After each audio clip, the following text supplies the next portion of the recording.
Well, so it's like, have you seen the Logan's Laboratories that I do? Yeah, I've seen a couple of them. That's basically all this is. We just start the camera rolling and then hang out while we're riding. Right. And eventually we'll just stop and get gas. And once we do like an hour, so I'm about done anyways. Let's talk about heat. All right. Mama. All right. We're recording.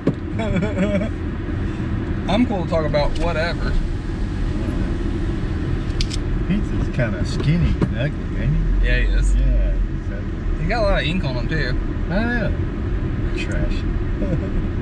You listen to Trailer Home. Does it have axles in there?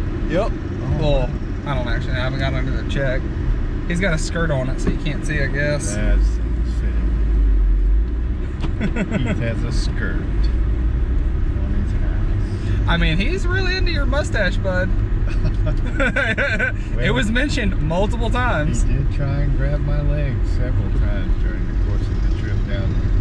Did he now? Oh yeah. Touchy-feely. Which way am I going? I don't really know my way around here, man. It's like they were asking what route we're going. I was like, I don't really know. It's an all-way. I haven't been down here enough to know That's fine. the route. I just forget prefer. that I'm giving directions, so you'll have to remind me. Cool, so we end up in like Alabama, which we're gonna end up in Alabama anyways, Yeah, aren't we? yeah, we're crossing Alabama. We're 30 minutes from Alabama. Really? Yeah. We'll be in Alabama in a little while. How much gas you got? Enough to go at least 3 hours. Best place to buy gas is like 45 minutes from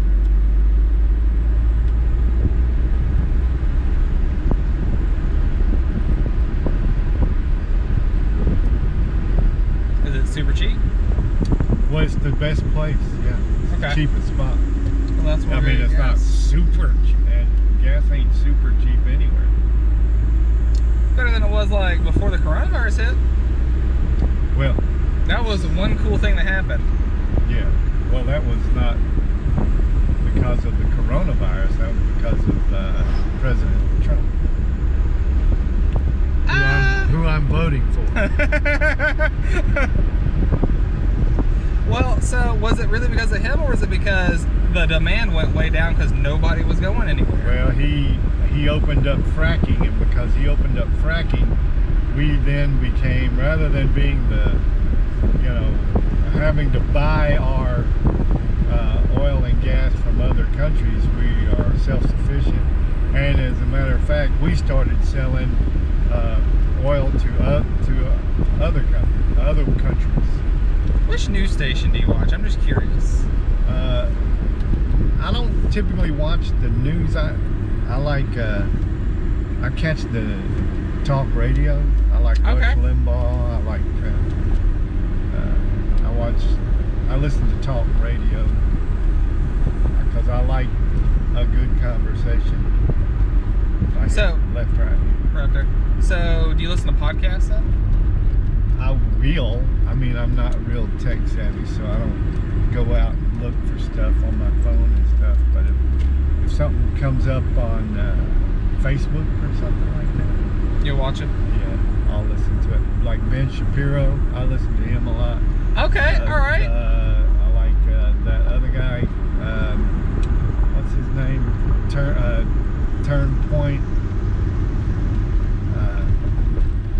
Turning Point USA. I don't know that Charlie Kirk. Charlie Kirk's his name, I think. one. You like all these people? Yeah. Rush Limbaugh, Charlie So Kirk. what did you think about Ben Shapiro and his little statement about wet ass pussy? What? I didn't hear that. I didn't hear that statement.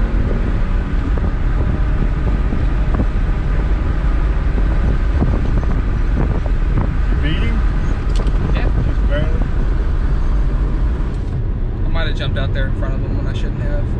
Seemed like it, but Yeah. if he hit us in the rear end, it'd have been his fault. So anyway, no. He came out and said, so have you heard the song from Cardi B about WAP? W-A-P. I know. You asking me? No, I You haven't heard the song? I don't think so. Oh man. All right. necessarily have to hear it either. I think you do, honestly. I'm not a big Cardi B. Well, so here's the thing. Here's the thing about YouTube. I can't play the song on the radio for everyone to hear. But what I can do is I can show you. You want it colder? No, it's actually very cold. I'm just trying to not direct it at me, my face. So what I can do is I can give you these headphones, okay? For what? To listen to the song. Why do I have to wear the headphones? Well, because I can't play it on the radio, because if I do, I'll get in trouble with YouTube.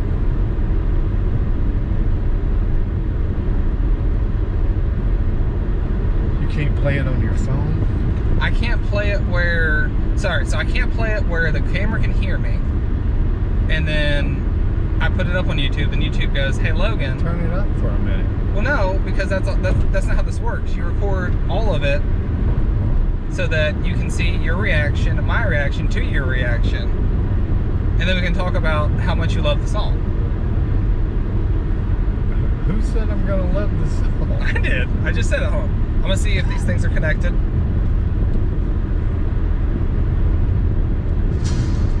Nope. No. Hold on. YouTube's after us already. Yeah, they are.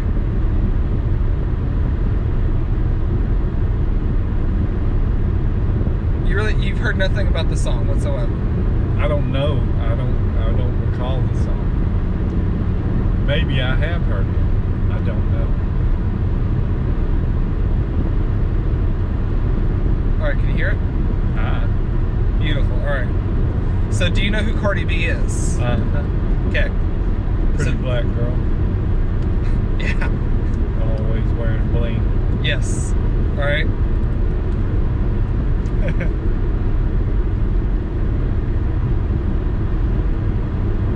All right. So you gotta watch the video with it too.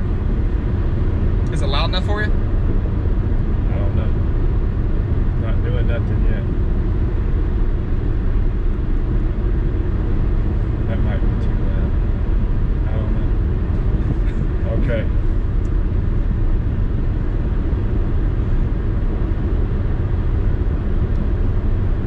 He's watching the video.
They look like Willy Wonkas, don't they? You can't hear a word I'm saying. Those are some damn good earphones, by the way. Just wanted to throw a shout out to Sony. Cushion. Did you say just was that wet gushy? Just wanted to throw a shout out to Sony. These are amazing headphones. If y'all want to send more for me to play with them more, I will definitely accept any free gifts. You can send them to my mom's house because I don't send any mail to my apartment. I have not checked the mail there in 9 months. Maybe more. I haven't checked since I moved in. It's like a 15-month lease. So I got...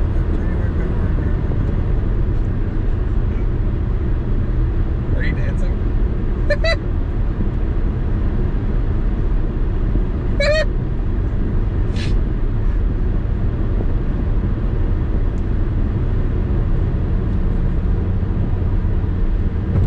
No, I've seen it.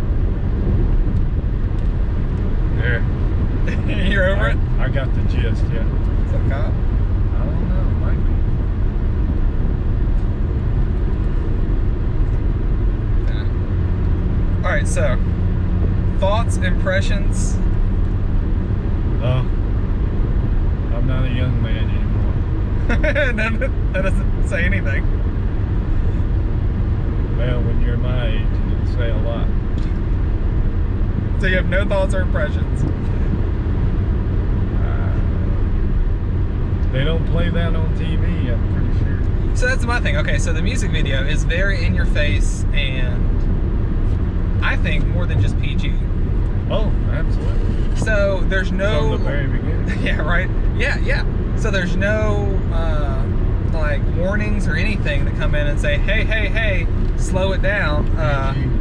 Like PG ahead. Yeah, like there's some like boobs that are coming out with some stickies on them, and that's it. Like, now here's the other thing. This is what our youth are watching. Oh, I'm sure. Yeah. Like this is the biggest song right now. Oh, like, is it? Yes. This is the biggest song. I've never heard it. And it's and there's a lot of controversy over it because I imagine so. So a lot of people, and now I did not come up with this idea. A person from work was when I was talking about it, because I love the song. There's a lot of controversy because people aren't. I wonder if they know where they're going. Where are we going? Are we on 27? This is the bypass. They're fixing to go into town. So do you want me to get on the bypass? Let's see what they do. Yeah, follow. Okay. What was I saying? There's somebody at work came up with something. Oh yeah, so they were saying that the reason why this video is so controversial is because people are not used to or not comfortable with a woman expressing her sexuality like that. Well, there's been other rap songs. Oh, okay, go ahead. It's not just expressing your sexuality. She's being graphic. You don't have to be graphic to express your sexuality or to be sensual. You know, you don't have to be graphic. Okay. All right. You can use innuendo. You can use body language. You can use eyes. You can use a lot of things to be sexual or to express yourself.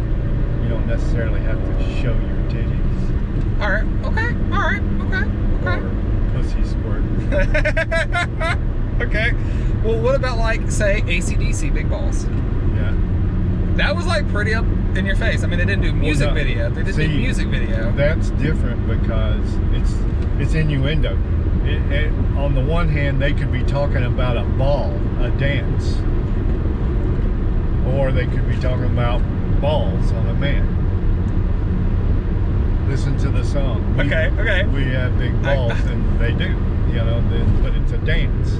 All right. I feel like there is other songs that have been done. I'm trying to think about songs that like were coming out when you were growing up that would have been kind of in the same lane. They wouldn't have been as graphic, you know, than that. The pictures, you know, it's just a little too much, you know, for me. It's like porn. It's like watching porn. I mean, it is, like you said, it is very graphic and very in your face. Yeah. I can only watch so much porn before I have to participate. All right, Unc. Going right here. Yeah. That's why I don't watch porn. You know, you have to. It's not something that I can watch without feeling like it's something I need to get involved in. But that's certainly not something I would want my young children to watch. I mean, my grown children, that's up to them. But you know. Well, this is like what like your grandkids are listening to. Yeah. This is on the radio. This is out there. See, when I was growing up, when I was a child, something like this was not allowed on TV at all, you know, or even in a song. You couldn't have all this in a song like that. It wasn't allowed. The FCC wouldn't allow it, you know. My grandfather would be rolling over in his grave if he saw some of the commercials that are on television these days. You know, when they're advertising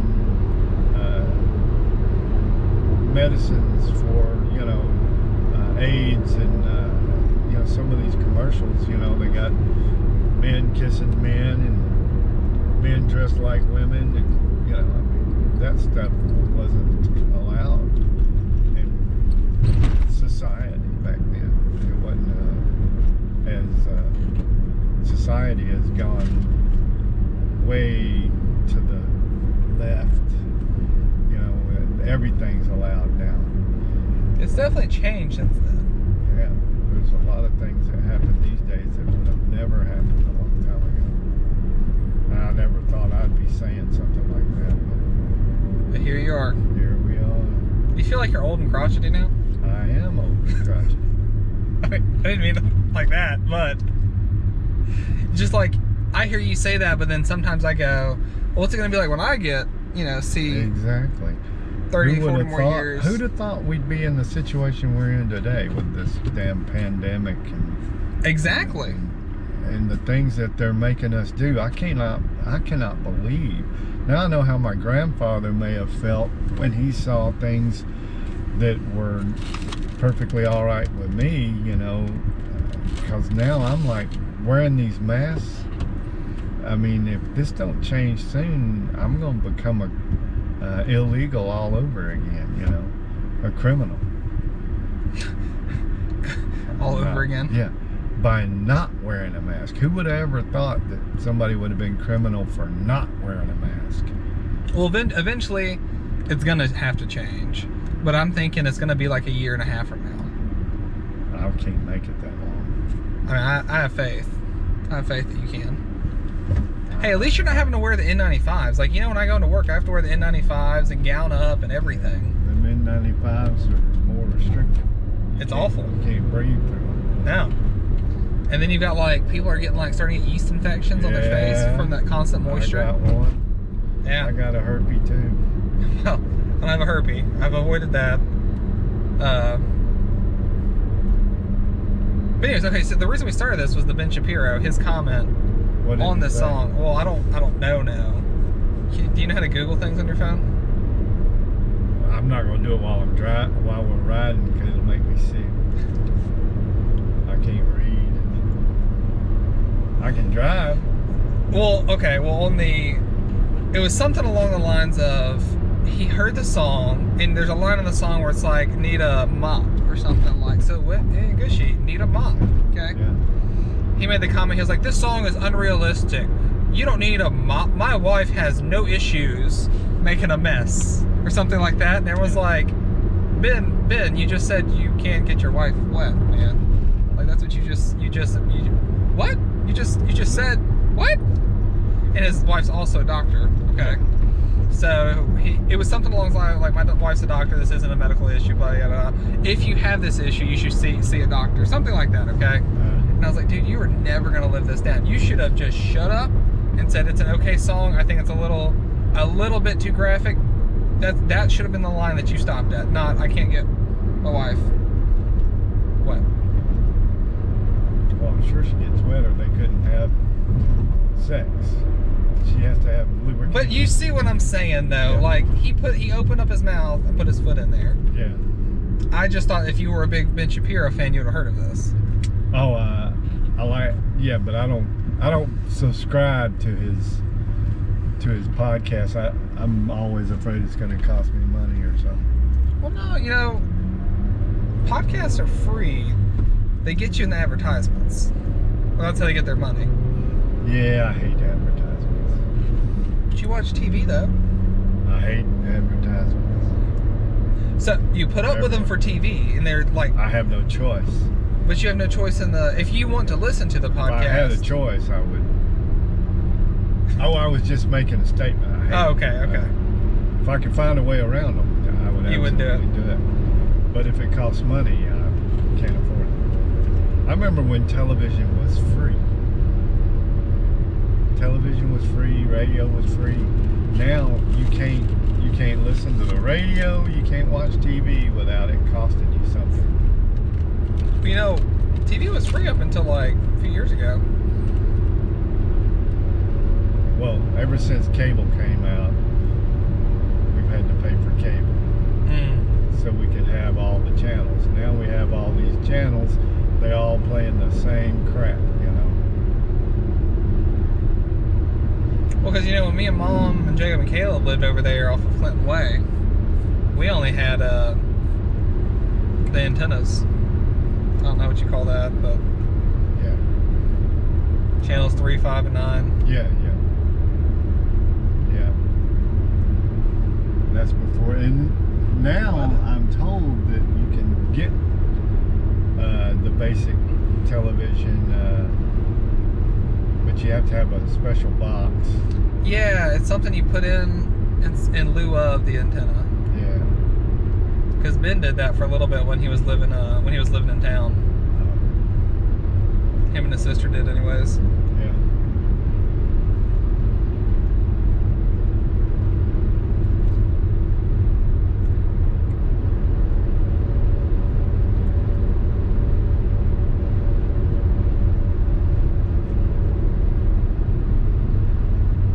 You doing anything fun for Labor Day? Memorial Day? Whatever day's coming up. Labor Day. That's tomorrow. I'm gonna do hopefully nothing, but I'll probably wind up helping Papa. You think Papa's gonna work on Labor Day? Probably. Yeah. I'm sure of it. I mean, why not? He works every other day. It's always a reminder for me because that's when Nanny died. Labor Day weekend was when Nanny died.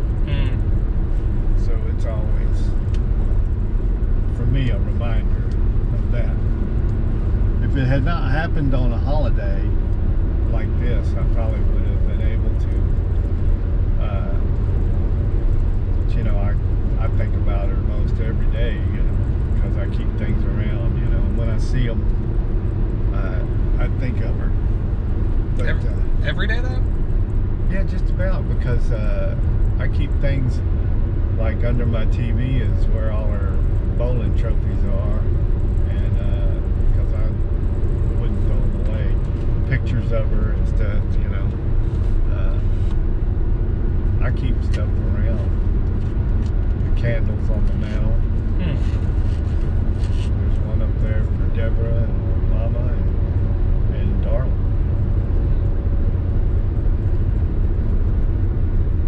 I mean, the only reason I ask is I don't think about my dad every day. That's good. I mean, you don't have to. I mean, there's part of me is, from my mother. I mean, I don't necessarily have to consciously think of her to feel her in my life. And just like you don't have to constantly think of your dad to, have him in your life, because you are part of you is, some of the stuff you learned from your dad, some of the stuff you got from genetics, so he's part of you, yeah. But for sentimental reasons, I keep some things around. I keep some things of Deborah's, I kept some things of Darla's, and I've kept some things of my mom's. The only way I remember, or the thing that reminds me when Nanny passed was, do you remember not the state fair? What was it? Mid-South? The Mid-South Fair? Mid-South Fair. Yeah. I think it was Casey. Someone, like Nanny passed, and someone was like, we should go to the Mid-South Fair. Yeah, and that was the worst time. I haven't been back. Oh, I didn't go.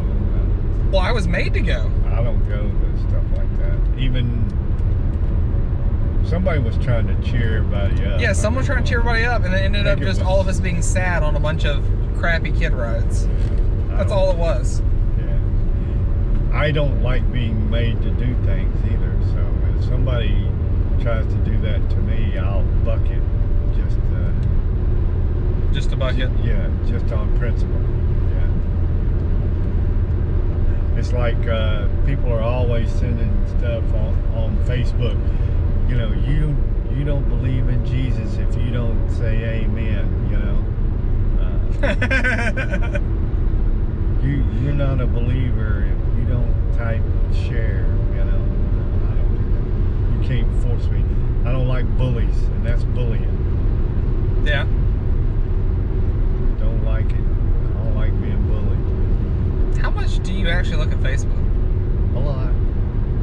I look at it. I don't ever say nothing. I don't ever say nothing because I have tried once or twice and wound up saying something to everybody. And I don't know how to. I'm not confident in my tech skills or my ability to use the technology. So in order to keep from making an embarrassing mistake, I don't participate. For the same reason I don't play, I don't participate. Might embarrass myself. Okay. What do you not play? Anything. You know. I don't wanna, you know, I don't play around. I don't do a lot of wrestling and playing, and I don't play fight. I don't, you know, because it always winds up going too far, or it may wind up going too far, and you wind up either beat the hell out of somebody or got beat the hell out of. So I don't play. Don't participate. It keeps me out of trouble, but it also keeps me from experiencing some things in life, you know, but it's sort of the better safe than sorry thing. Keeps you from bruising some ribs and whatnot. Yeah. Did I talk to you about going to the place where they have the skydiving simulator? Where Yes, you did. I just didn't get to do it. You know, that was down here. We could have went there yesterday. I would have loved it to was do in it. Marietta. I did not far know that. from where Callie is living. Well, next time we come down here, I'm going to have to do it. I've been wanting to do it for a while. Yeah, that would be. You only get like 2 minutes or 5 minutes, not even 5 minutes, I don't think. It's pretty expensive, you know, per minute. But I think it would be neat. Might lead to maybe trying to jump out of a plane, because that was like 5 minutes from the house. Have you ever jumped out of a plane? Aaron did. You know I have, right? Did you? Yeah. Yeah, that's right. I think I've done it. Would you do it again? Well, see, I don't know. That's the big question. Would I do it just to do it? I don't think so. But would I do it to get like my certifications to do it on my own? I probably would do it for that.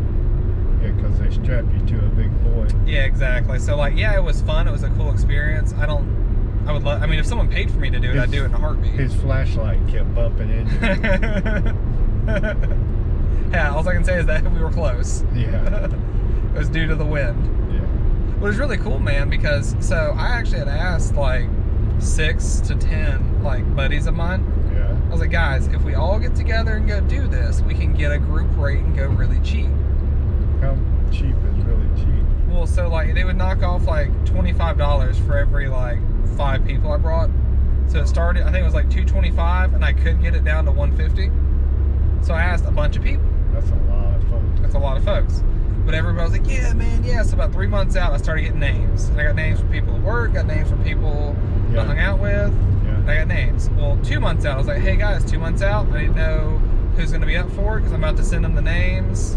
And in a month, we're going to have to put the money down. And then about half the people dropped when they weren't sitting in front of me. Right. And then when it came to about a month, everyone dropped except one guy that I wasn't even really that close with at the time. Yeah. His name was Andrew Hobday. I worked with him at Chick-fil-A. And he was in. He's like, yeah, I'm going to do it. I go, seriously? He goes, yeah. I want to do it. You're going to do it. We're going to do it together. I'm like, Andrew, you know, this is the same guy that I took backpacking for the first time that had never even been hiking. Very sheltered city kind of guy. Oh, yeah? So he goes, yeah, I'm going to do it. You know, my girlfriend, like, we're going to get married eventually. Like, I want to do it before I get married. You go, okay. Wow, what's the difference? I don't know. So he actually went with me. He thought he was going to die. He might have been trying to get out of the marriage. Well, so, all right, so Dad drove us out there. Oh, did he? Yeah, so, like, I told my dad I was going to do it, and he was like, you know kind of how, like, older guys are, like, want to be involved, but they don't really want to say they want to be involved? Yes. He was like, hey, I mean, you know, if you want me to drive you, I can drive you. I was like, I mean, you can if you want to. He goes, oh, no, I want, yeah, I'll drive you. Don't worry about it. I'll drive you. So he could be a part of it, right? Right. So he drove me and Andrew over there, and I'm glad he did. But he drove us over there. They give us a little safety brief, and I paid my money. Yeah. Andrew paid his money. They give us a safety brief, and I didn't know this, okay? When you're actually falling, you gotta do like a backward starfish kind of thing with your body. You gotta put your belly down and your arms out, right? Yeah. So like this is like when you're diving, your fingers are the point. This is your point, right? Okay. Yeah. I didn't know that. That was really cool. We get up in the suits, we get everything in, and that's actually how you direct your descent. Yes, right? Okay, I didn't know that. And how it keeps you from spinning. So Andrew, like, we did a little safety brief, and the safety brief is like some lawyer from the 80s with long hair and a ponytail and a long beard, right, saying like, all right, free spirit. Yeah, yes. You could die. It has happened before at this airport. This waiver you're about to sign says you cannot sue if you die. And your family cannot sue if you die. Right. And this is the point where he starts getting a little pale. Who? Andrew. Oh, a little pale, a little sweaty. Yeah. And he goes, he's like, he gets a little flustered. He signs the paperwork. And they say, all right, here in about 5 minutes, you're going to get dressed and we're going to go. No, we were already dressed. They say, here in about 5 minutes, we're going to get in the airplane. So make sure you don't have anything in your pocket, that kind of stuff. So he goes and calls his girlfriend. And man, if I've ever heard someone so scared in my life, I don't know when. Because he was calling her, talking to her, baby, I love you if I don't make it out of this. Oh, it was so bad. It was so bad. I might not make it back. Yeah. So he hung up the phone. We went and got on the airplane, and I want to say he was either I was in front of him or he was in front of me, but in front of us were a bunch of professionals. Oh yeah. Like they knew what they were doing and they were there to have fun. Yeah. So like we had to watch them. They were going up and down. Yes, so we had to watch them go out there and like hang off the wing of the plane and like and then go. Jumping together, shit. Yeah, like they were having a lot of fun and we're just sitting there going, oh Jesus, what are we about to do, okay? Yeah. Well, the dude that I was with, he was like, hey, are you gonna enjoy this? Or are you gonna be a little scared? I was like, look, I've already paid my money, I'm enjoying it. I will tell you this though, I'm not gonna scream. He's like, what? I'm like, I don't scream. Like when I ride roller coasters or whatever, I don't scream, I just smile. Right. That's what I do. Yeah. He goes, oh, well, do you want like an altimeter to see how fast we're falling? I'm like, hell yeah. So he hooked me up with an altimeter and I got to watch the descent and everything and enjoy myself. Right. But I was just completely silent the entire way. I'll never forget the look on Andrew's face when we went out the door. Wide eyes. I mean, he was a white fella anyways. Just white as a sheet of paper. And the guy had to force him out. Oh, yeah. Okay. Well, I did mine. He did his. Have you ever experienced vertigo? Yeah. So up there, when you don't have any reference points, right, that was my first time ever really experiencing vertigo. And it wasn't like we were spinning. It was honestly just me sitting there, and then we did like a little bit of motion. Right. And my entire head was spinning. Right? That was my first time experiencing vertigo. That happens every time I drink. Really? Liquor. Enough. Yeah. Well, we pulled the parachute. The dude that I was with was like, did you enjoy that? I was like, yeah. He goes, you want to have some more fun? I was like, yeah. He goes, all right, here we go. And did freaking loop-de-loops. Yeah. All the way down. Okay? Yeah. We come down, we land. That was crazy. That was amazing. Most adrenaline. So beautiful. So cool. We go over to my dad and he's like, did y'all enjoy it? He was like, yeah, we really enjoyed it. Thank you for like taking us. This is great. He goes, well, let's go get some lunch. Oh, yeah. We go get in the car, and I tell you what, that is the tiredest and hungriest I've ever been in my entire life. Right. In I don't know, it was probably like a 10-minute descent.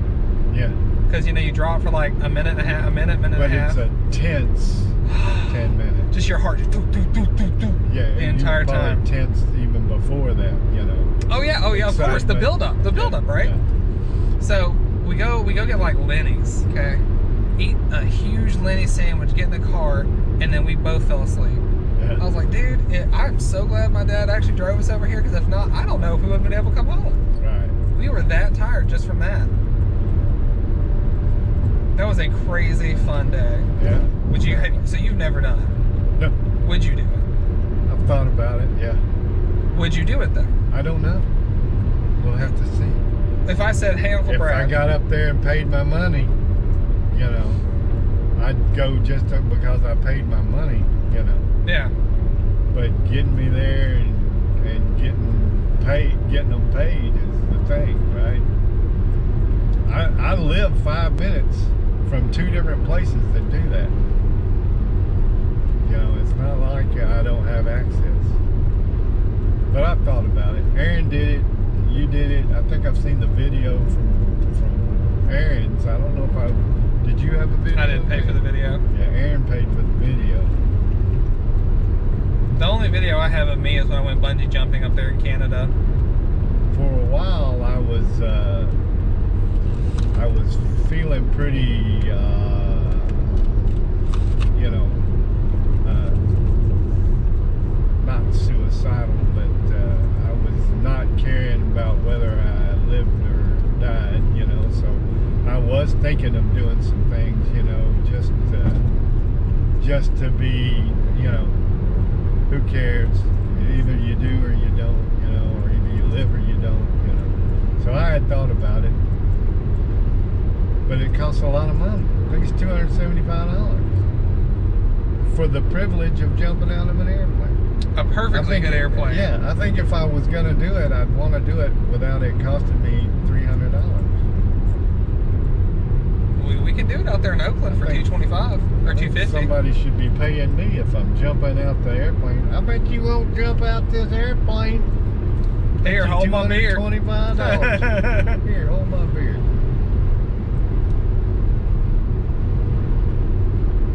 So let's say me, Jacob, and Caleb are all gonna go skydive. Would you join us? I might.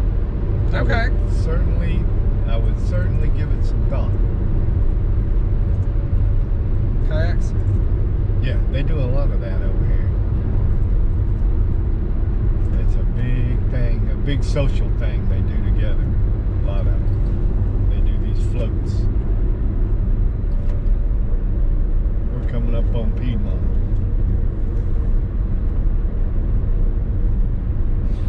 And they don't need no gas. They're full. Yeah, I mean, I'm good for another 2 hours. 2.5 hours. Yeah. Because we've been 30 minutes down the road. I don't think Madison would allow Jacob to go skydiving. Allow? Yeah, I said it the way I said it for a reason. On principle alone, that would make me go jump out of an airplane. I'm just saying. Especially if I was her husband. I'm just saying. I've watched. Bitch, I'm gonna die. I'm just saying. I've watched him. I don't think she would allow him to. I think that would be a hard line in the sand with those two. He gives her too much control. He is definitely whipped. I'll tell you that. Well, it's good to be in love, but and you know what? Sometimes you can go too far. And you know what? I'm all for being whipped myself. You know what? Yeah, I really am. Like, I enjoyed it. Like, give me love, give me food. Like, yeah. I'm pretty much gonna do what you want up to a certain line. I did. I'm pretty much yours. Darla ruled me until she made me do some stuff that really cut me to the core. Like she had me be rude to my parents one time, and that was it. I did it, and then afterwards I couldn't live with it, and you know, I told her I was leaving. You know, I wasn't staying because they just happened to be there, and that was a way out for me.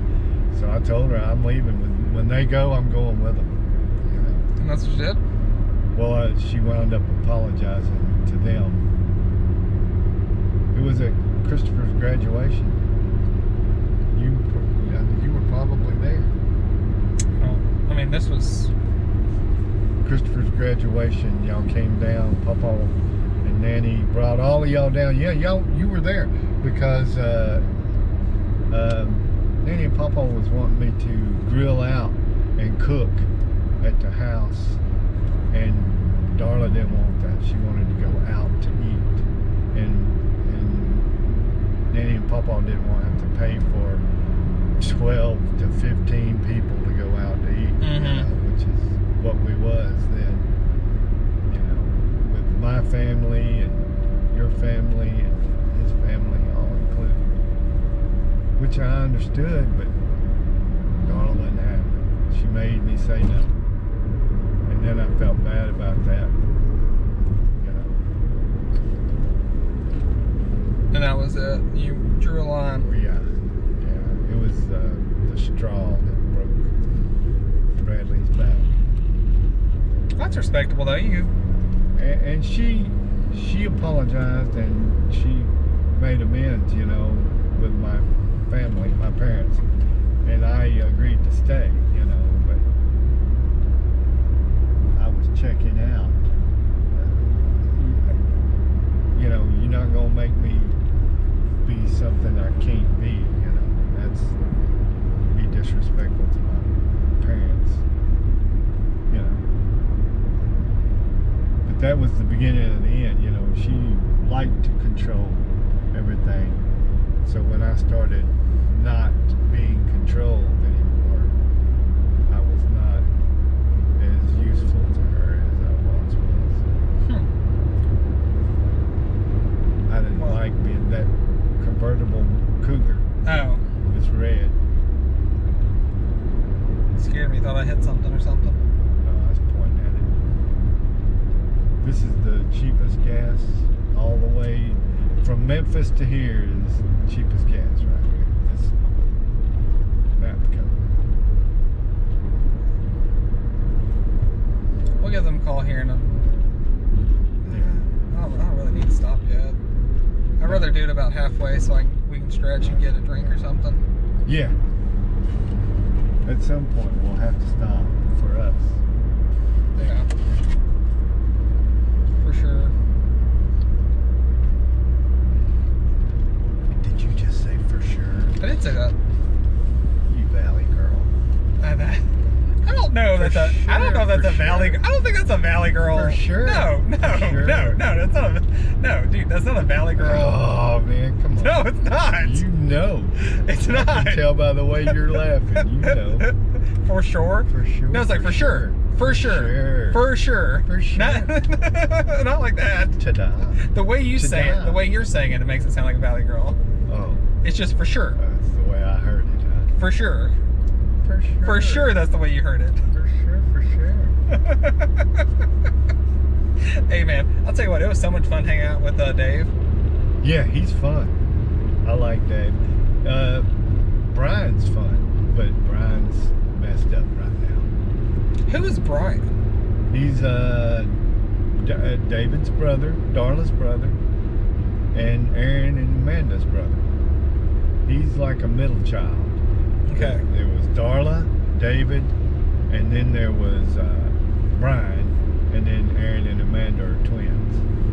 Because David came to Deborah's funeral. Yes, he did. He shows up. He does do that. He gets credit for that. If I ever needed anything, he would help me. And once upon a time, Brian would too. Right now, he won't even answer. If I call him, he won't answer the phone.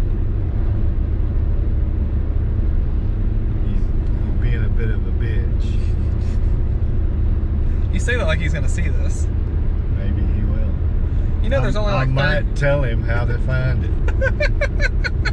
There's only like 30 people that watch this thing. You know, like 2 of them are sitting in that car up there. Yeah. For a while, it was like there was like 7 people that knew about this, and it was like all of them were kin to me. Right. And 2 of them my mom told about. Right. But we need to talk about all of them. Oh yeah, 100%. Just in case they watch this. Of course. We've already talked about. For sure. I mean, we've already talked about Heath, Jacob. Yeah. Talked about Jacob. Madison. Yeah, but Madison rules them, so it's like we haven't really talked any shit about her. Yeah. She's got her ducks in a row. Jacob just happens to be the duck. Right. That's right. But he gets to go swimming. He does go swimming. She lets him go swimming. That's right. Go take a few laps, honey. Yeah. So, he's got his upside. He does. Well, it's funny. Mom was putting her bandages on her feet, and she was like, "Hey, can you get that water for me?" I know. I was like, "Punk." You literally just sat down. Right. You could have gotten the glass of water and then sat down. Right. What are you doing here? I just heard the. Yeah. I got it. I got that app on my phone. I should have whooped it out. You should have. Yeah. That was so funny. But I remember when I was doing that shit for Darla. Yeah. For Callie's mom. Ain't nothing wrong. Ain't nothing wrong with it. It's just so funny to see. If you want to be like that. Yeah. But now for me to ever be with someone again, it would have to be, there has to be mutual. There'd have to be some mutual taking care of things there. I'm not nobody's pack mule anymore. That's all I was to my ex-wife, was a means to an end, a paycheck and a strong back to carry her bags and shit. You don't really believe that, do you? Well, sometimes I felt like that, yeah. When we would go to Florida, and, I was expected to, mule all this. She would pack, bags and coolers and chairs and umbrellas and to go to the beach, and then she'd go back to the room and say, "Well, you go get all our stuff, Why can't you come help me get all our stuff?" Yeah, this is a team. That was my job. This is a team here. I'm the one that was supposed to pack the car and unpack the car. I was good at it. You had plenty of practice. I did. Everywhere we went. Well, so that being said, I was the baby carrier. Ooh, are you looking for another lady? I don't have to look. I mean, there are some women out there that would like to spend time with me, but really, I'm not spending time with them. What are you gonna say? Hey, you wanna come over to me and my brother's house? Right. Yeah, and hang out in the attic. Watch me work. That's what I keep telling Caleb. I'm like, you literally went from your mother's house to your grandfather's house. I did it. Okay, I did do it. But what happened was, I was in school, moved out, lived on my own, and then I got into nursing school, and I was working 2 jobs and nursing school. So I gave up one job, and I was like, well, I'm gonna have to take a loan for school if I don't do something different. Yeah. It's like, Caleb, you're not in school, dude. You cannot keep living with your fit family if you're not in school. Well, eventually they'll get tired of you. Just because we're blood doesn't mean we don't get tired of each other. Amen to that. It happens. Well, just this morning, he sent me a link to like buying a house somewhere. Yeah. And he was like, hey, this is for me, you, his best friend, and his wife. We all live there together. Like, dude, you lived in my apartment for like a month when this COVID stuff happened, and we couldn't do it. Yeah. Why are we going to try to buy a house? Somebody said something to me about sharing a place, and I told them, I don't share very well. No. I mean, even if I love you, I don't share very well, I mean, and I'm hard to live with. I'm not an idiot. I know how hard I can be. I'm not fun all the damn time. And sometimes I'm disgusted. Pull my finger. Nope. Don't check the bottom of your closet. Well, bottom of my closet's full of shoes. You just said it was full of dirty underwear. Oh, that's Casey's closet. Yeah, it's all in a laundry hamper. There might be 3 pieces of underwear in there. But it's like, okay, so Caleb, like, he did live with me with the COVID, okay? I came home one morning, and there was black crap stuck all over the freaking stove. I was like, what in God's name has he done in here? Like, chunky stuff, like... Black tar hash. Almost, it kind of felt like it a little bit. I was like, what is this kid doing in here? Yeah, you're telling on yourself. Yeah. You know what that is. Well, there was stuff all over the freaking counter, okay? Yeah. I go in there and I'm like, what is it? Now he's not home, okay? I go into the fridge, there's a half-empty can of spinach in the fridge. This little MFer made like a spinach omelet or something with spinach in it, Yeah. and he got spinach all over the freaking stove and then let it dry. Yeah. You know how hard that stuff is to scrape off? Yeah. I do. Yeah. I was like, all right, well, like, we gotta have a come to Jesus meeting. And I got kind of mad and angry at him. He's like, well, okay, like I'll clean. I'm like, no, you don't get to dismiss me. This is my house. Like, don't come and make a mess. Simple as that. Right. Like, that's disrespectful. Well, you can't. There are a lot of things you can't do without making a mess. You know. Just clean it up. Right. Just clean it up. Right. That's all I ask. If you break something, just clean it up. Fix it. Whatever. I get it. I've broken my fair share of crap. Did you ever hear about me setting the cutting board on fire when I moved out to Dad's house? No. Oh, dude. But I did hear about y'all drinking and getting drunk and throwing up, and Dad having to clean the puke up. Dad? My dad. Your grandfather. He did not have to clean up anything that we did. Yeah. When was this? Well, did y'all not know he did that? We cleaned up what we needed to clean up. What did he clean up? It was somewhere somebody had thrown up. Like inside or outside? Because I can see him cleaning up inside. I can see him cleaning some stuff up outside he didn't need to clean up. Oh, I don't know. I wasn't there. Well, so yeah, He so told me about it. So we did have a big party. he did do something. Well, so we did have a big party, and we cleaned up the inside because it was like, all right, you know, we went a little crazy. Like, we gotta straighten up a little bit here. But there's nothing he needed to clean up on the inside. I can guarantee you that, unless he just, you know, unless he pulled a pawpaw. Bless his heart, he's had to clean up after me before. But Well, so I was out of my mind drunk, you know, incapable of taking care of myself. That's why I don't have much respect for drunks. yeah. They're incapable of taking care of themselves or others. They can't be trusted. People who have lost control, they cannot maintain control.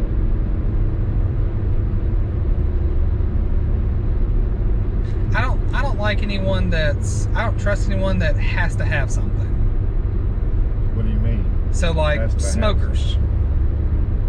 I don't mind smoking a cigarette. When I traveled in Europe, I smoked cigarettes because that's part of the culture. I've dipped, I've smoked, I've done all these things before.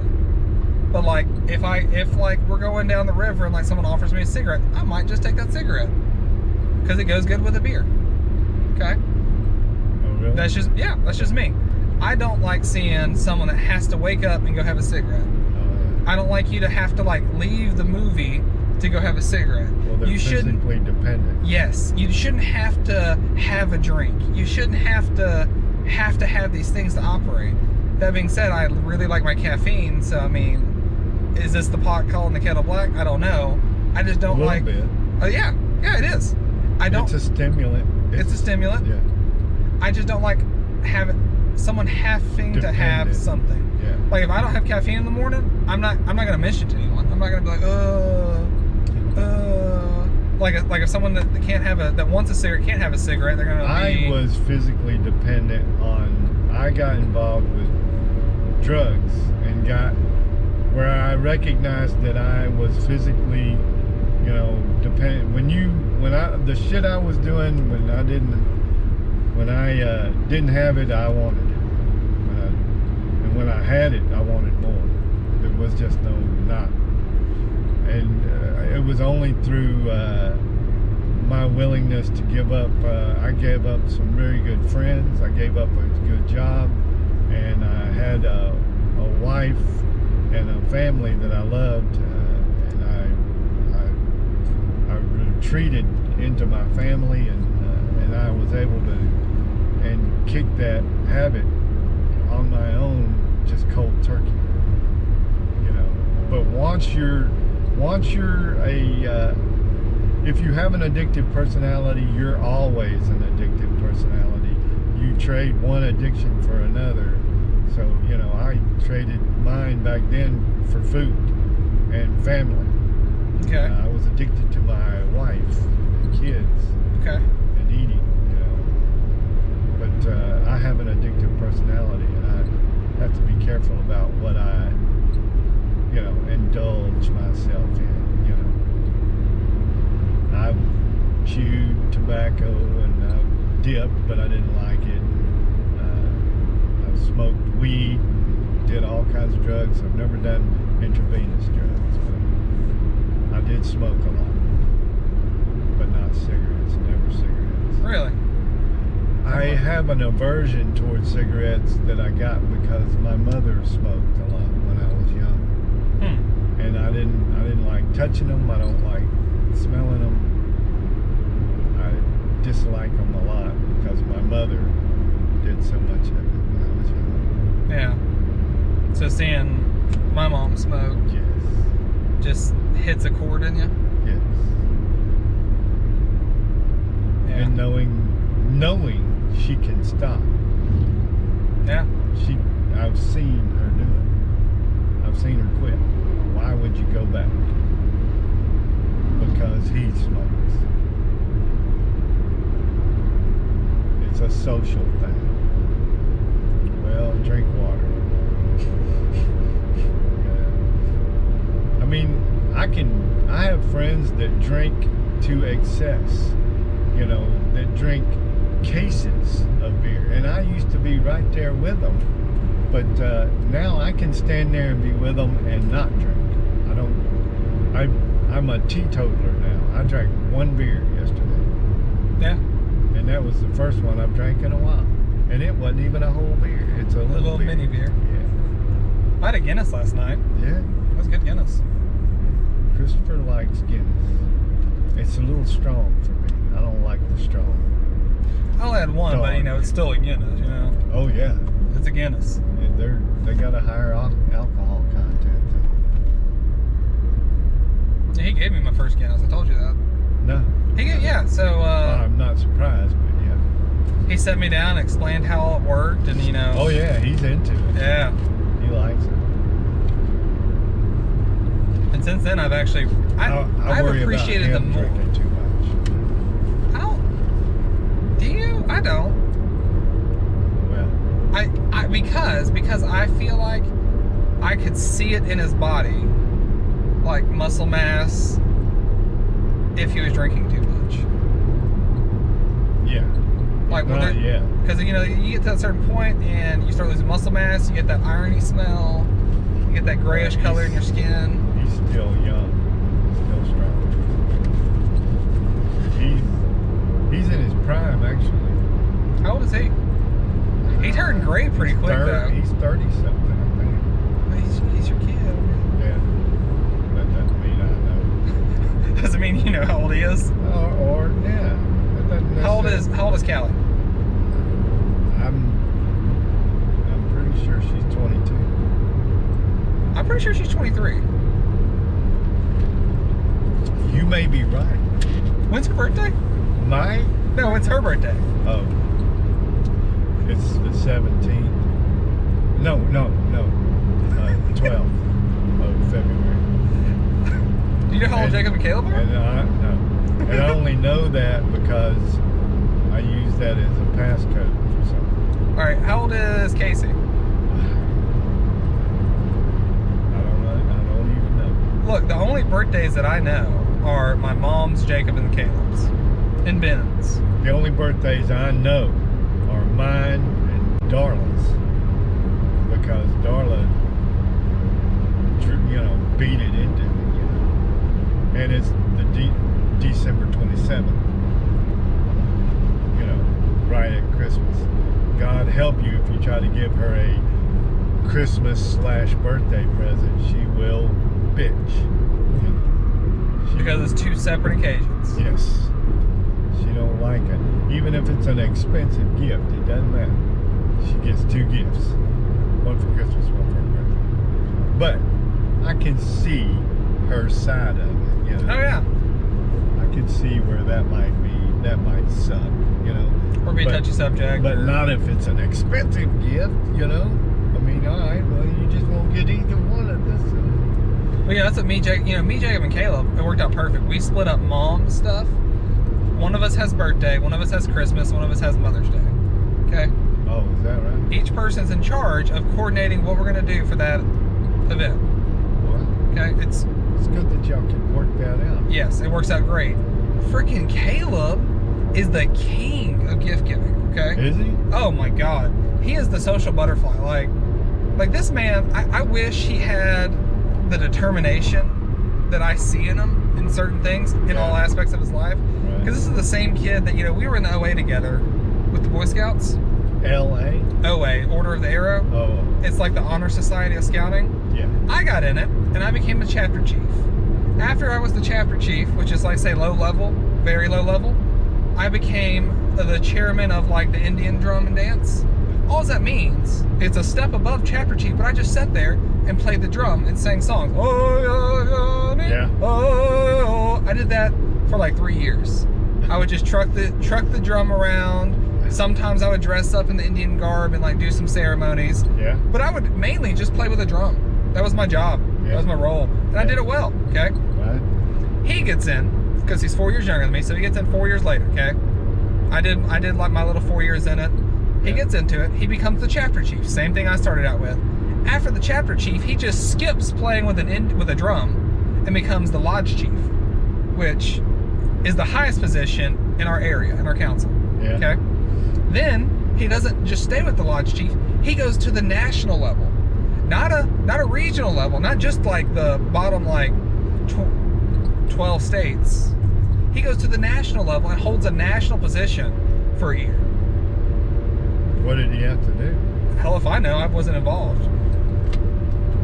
You gotta make a right turn. But this kid doesn't, can go into an organization and can easily move up the ranks. Well, what did he have to do to move up maybe it didn't require anything more than filling out a questionnaire. It definitely takes national. No. Whatever you want. No, definitely lodge chief. You have to put in work to organize and coordinate, okay, and delegate. There's definite leadership, organization, and the leadership part of that is huge, okay? He has that skill. I know he has that skill. Yeah. The national stuff, I don't really know. I feel like that's more political. Yeah. But I know for a fact at the lodge chief level, there was a lot of responsibility with it. Okay? I can verifiably say that. National, okay, maybe political. But this kid is really good when he wants to be. I keep telling people... Maybe he ought to go into politics. He could. He really could. He doesn't have any black marks on his record of any kind. No. He hasn't gotten in trouble with the law. No. He hasn't gotten in trouble with the law. Maybe he hasn't, run from the cops. He is so much better than me. See, he's got Uncle Casey. I think Casey would be a good politician. Oh, yeah. That sweetheart, he would do great in politics. Well, I think he'd be a better... I don't think he'd do great. I think he's too nice. Yeah, that's what I was about to try to say. But he would be for the people. He would be good. Yeah, he wouldn't be a good politician, though. I don't know if he could be corrupted, but I do know that he's good now. That he would be good for the people.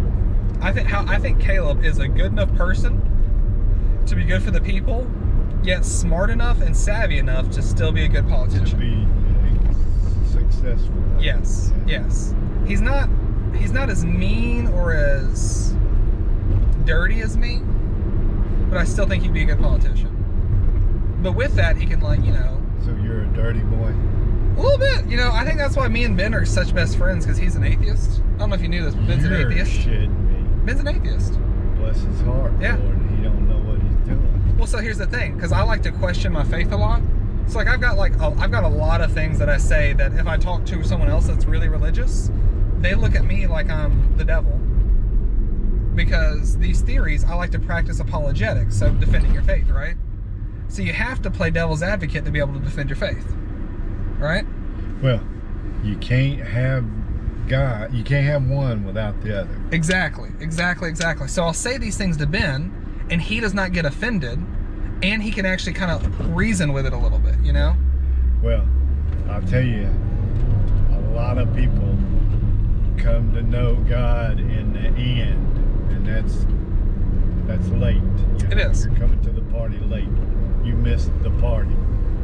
But a lot of people think they're atheists until the end, and then they're, oh God, you know. That's why when you're having sex, everybody's always going, oh God. Shut up.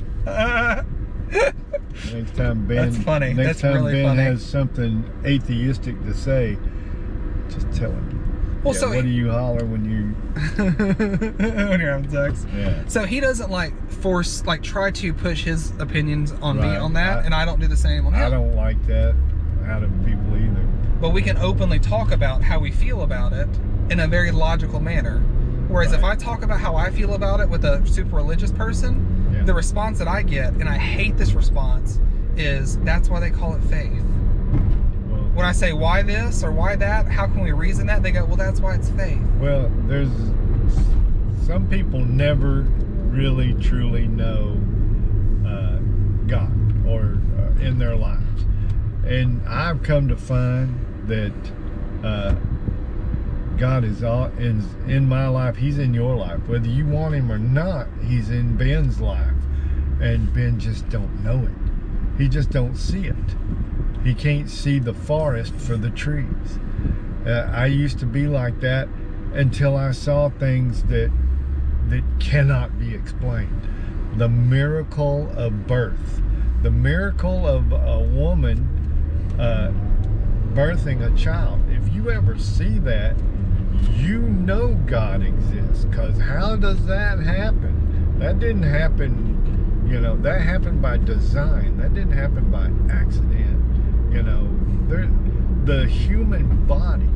You ever study the human body and tell me that, you know, we happen this way because, you know, of our environment. You know, we all got eyes that work the way they do because of an accident, you know, or an accident of nature. No, that's God's design.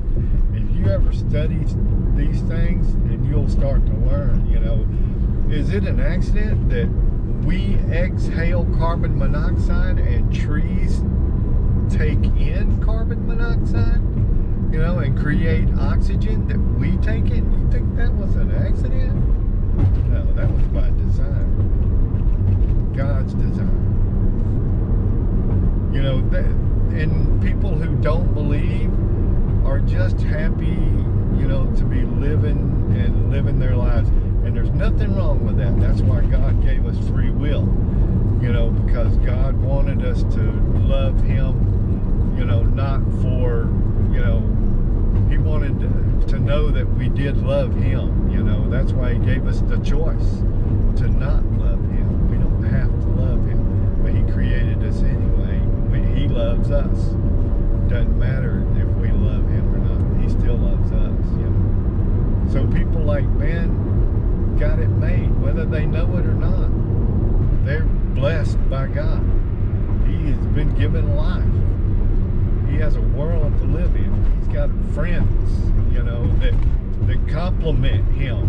That's by, you know, design. So, all right, so I say Ben's atheist, okay? However, you know, he grew up Catholic, right? Oh, then he's not an atheist. He grew up Catholic, and I feel like He's just a non-believer, right? I don't know. I don't really know, and I don't want to say necessarily put the label on him for him. Yeah. I just know that he is well educated in the faith. Catholics usually are. Well educated, and I feel like it kind of burned him out a little bit. Maybe because they're very physical and very involved. Because he did the whole Catholic elementary, middle, high. Yeah. Like I had a friend. my first Catholic mass was his graduation.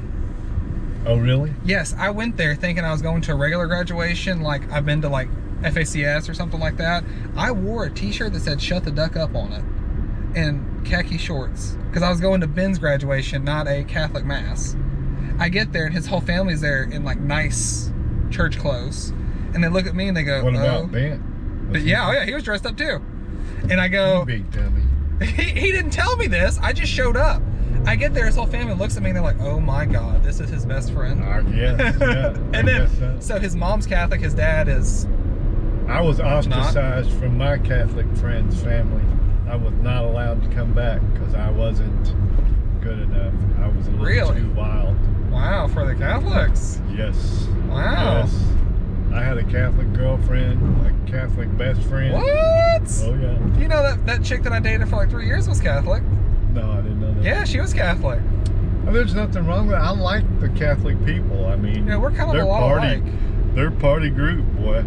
Yeah, they are. We used to drink at youth group, you know. Canadian Mist, straight out of the bottle. Oh. Hot. Oh, dude. That's something I haven't heard in years. Oh, my God. Canadian Mist. And I got in trouble one Christmas. My grandmother, my Papa's mom, was visiting us, and we were living over on Chico. And I was going to go to Christmas Mass, you know, which was on Christmas Eve, you know, and they go in the evening, they have Mass, and I was going to go to it. Well, my dad came to me and said, "No, you can't go." I was like, "What?" And because I've been going to a Catholic church with my friend for a long time now. Yeah. And they knew that. Yeah. And they didn't say nothing. They were all right with it. At least I was going to church. Of course, they didn't know we were drinking, yeah. Partying. But so he comes to me all of a sudden. He says, "No, you can't go." I was like, "What do you mean I can't go?" I thought he was messing with me. "No, you can't go." Mama came to me, "You can't go." I was like, "What are you talking about?" Did they give you a reason, or they just? Well, finally they said, grandmother, you know, she didn't believe in the Catholic faith, you know, because they don't believe, they believe in Jesus, they just don't believe he was the Son of God. They think he was, and I think that's what, I might be wrong about that. I can't remember what the difference is. So there's three major differences between Catholicism and being a Baptist or a Methodist. Okay, the big ones are they pray to the saints. No, they pray through the saints to God. They don't pray to the saints. Right. It's like saying, "Hey, saint, help take my prayers to God." Right. Okay, that's a major difference that a lot of Southerners have an issue with. The other one is I forget what they call it. They worship they worship Jesus' mother, Mary. She's a saint. Yeah. So it's still again taking the prayers to God, yeah. Which a lot of Southerners look at it like they're praying to the saints, and you're not supposed to pray to any false idols. But the Catholics look at it like they're praying through. So I just feel like that's a miscommunication, honestly. Oh, I believe that's true of all the religions. Now here's what's not a miscommunication. Okay, do you know what? Oh, crap! I haven't been to church in so long. When you take communion, okay, we take communion in the church. Yeah. We take the little bread chips and a little bit of wine. Yeah. And that is the representation of the body and the blood of Christ. Right. They do their thing, and the priest literally and physically changes that little rice cake and the wine to the literal body and the literal blood of Christ. I see no difference in You don't see any difference in that? that. It's a representation. They don't look at it like it is not a representation for them. It is not a representation. It is this priest actually just did this miracle in front of us. Yeah, I don't see that. What's the I don't believe that either, but that is one of the major differences of our faiths. And the third? I can forget the third. I can't remember. Pierce was Catholic. I mean, we'd go to Mass, and then we'd have to sit. We'd have to kneel and get up. Kneel and get up. I didn't care for that. Didn't care for that. And then you have to participate. You have to say stuff like, you know, repeat after the priest. You know, body of Christ, or you know, you had to say something, whatever it was we were saying. Like, So I know that you have. If you're going to marry a Catholic woman, and you want to get married in the Catholic faith, you have to get married in a physical Catholic church. And it has to be, you have to go through this little course and everything. Yeah. I don't think that was the third thing that makes our two faiths different. I know that is a thing that makes them different. Well, Baptists, they, depending on where you are and how strict they are, they want that too, you know. They won't remarry somebody who's divorced and shit like that. But you don't have to get married in a physical Baptist church. Yeah. You can get married in a field with a Baptist preacher. You can. Yeah. In the Catholic faith, you have to get married in a Catholic church. A physical mortar brick steeple. Some Baptists are like that. Are they? Yeah. But it's not Baptist as a faith, it's the Baptist as the church bylaws, basically, right? Yeah. The Catholic faith is that way throughout and through. I will say this, I think the Catholics are way more consistent. With what? I mean, that all comes down to individuals. Well, I mean, if you're a consistent person or people. No, as a faith, not a person. Not saying like my girlfriend was more consistent because she was Catholic, saying when on this Sunday this Catholic church did this lesson and that Catholic church over there did that lesson because their bishop gave them what to do. Yeah. Like they are more streamlined, they are more. Well, there's a Southern Baptist Convention that they dictate to churches that are a part of that convention, you know, what they do. Like they have Vacation Bible School, and this is the theme, you know, and they hand that out. Don't do it every Sunday though. They may have trouble with this left up here. When do we take a left? Right here? No. If I can make them take a left. But you see what I'm saying? He may not recognize it. I don't know if he's using GPS. No. But so far it's good, but the GPS was wanting to take them different places, different routes. Like up here, you can make a left here or you can make a left there, you know. Does it matter the difference? It's just the one I do all the time. Is You tell me when and I'm going to flash them and make them take a left. If they pass the first one, we'll make them take the second. Okay. Because the first one is like a very short turning lane, you know. But I enjoyed my Catholic friends, and I had a girl I was in love with. She was a Catholic girl. She never did go all the way with me, and so eventually I wound up finding a woman that would, you know. And, I'm a simple man. I've got simple tastes. right. She wouldn't give me no taste. So, but I loved her. She was a very sweet girl. And Mark was a good friend, but his family banned me, and he never had contact with me. He was told to never have contact with me again, and he didn't. The left is coming up. Maybe. The first one or the second one? The first one. Yes. He's breaking for it.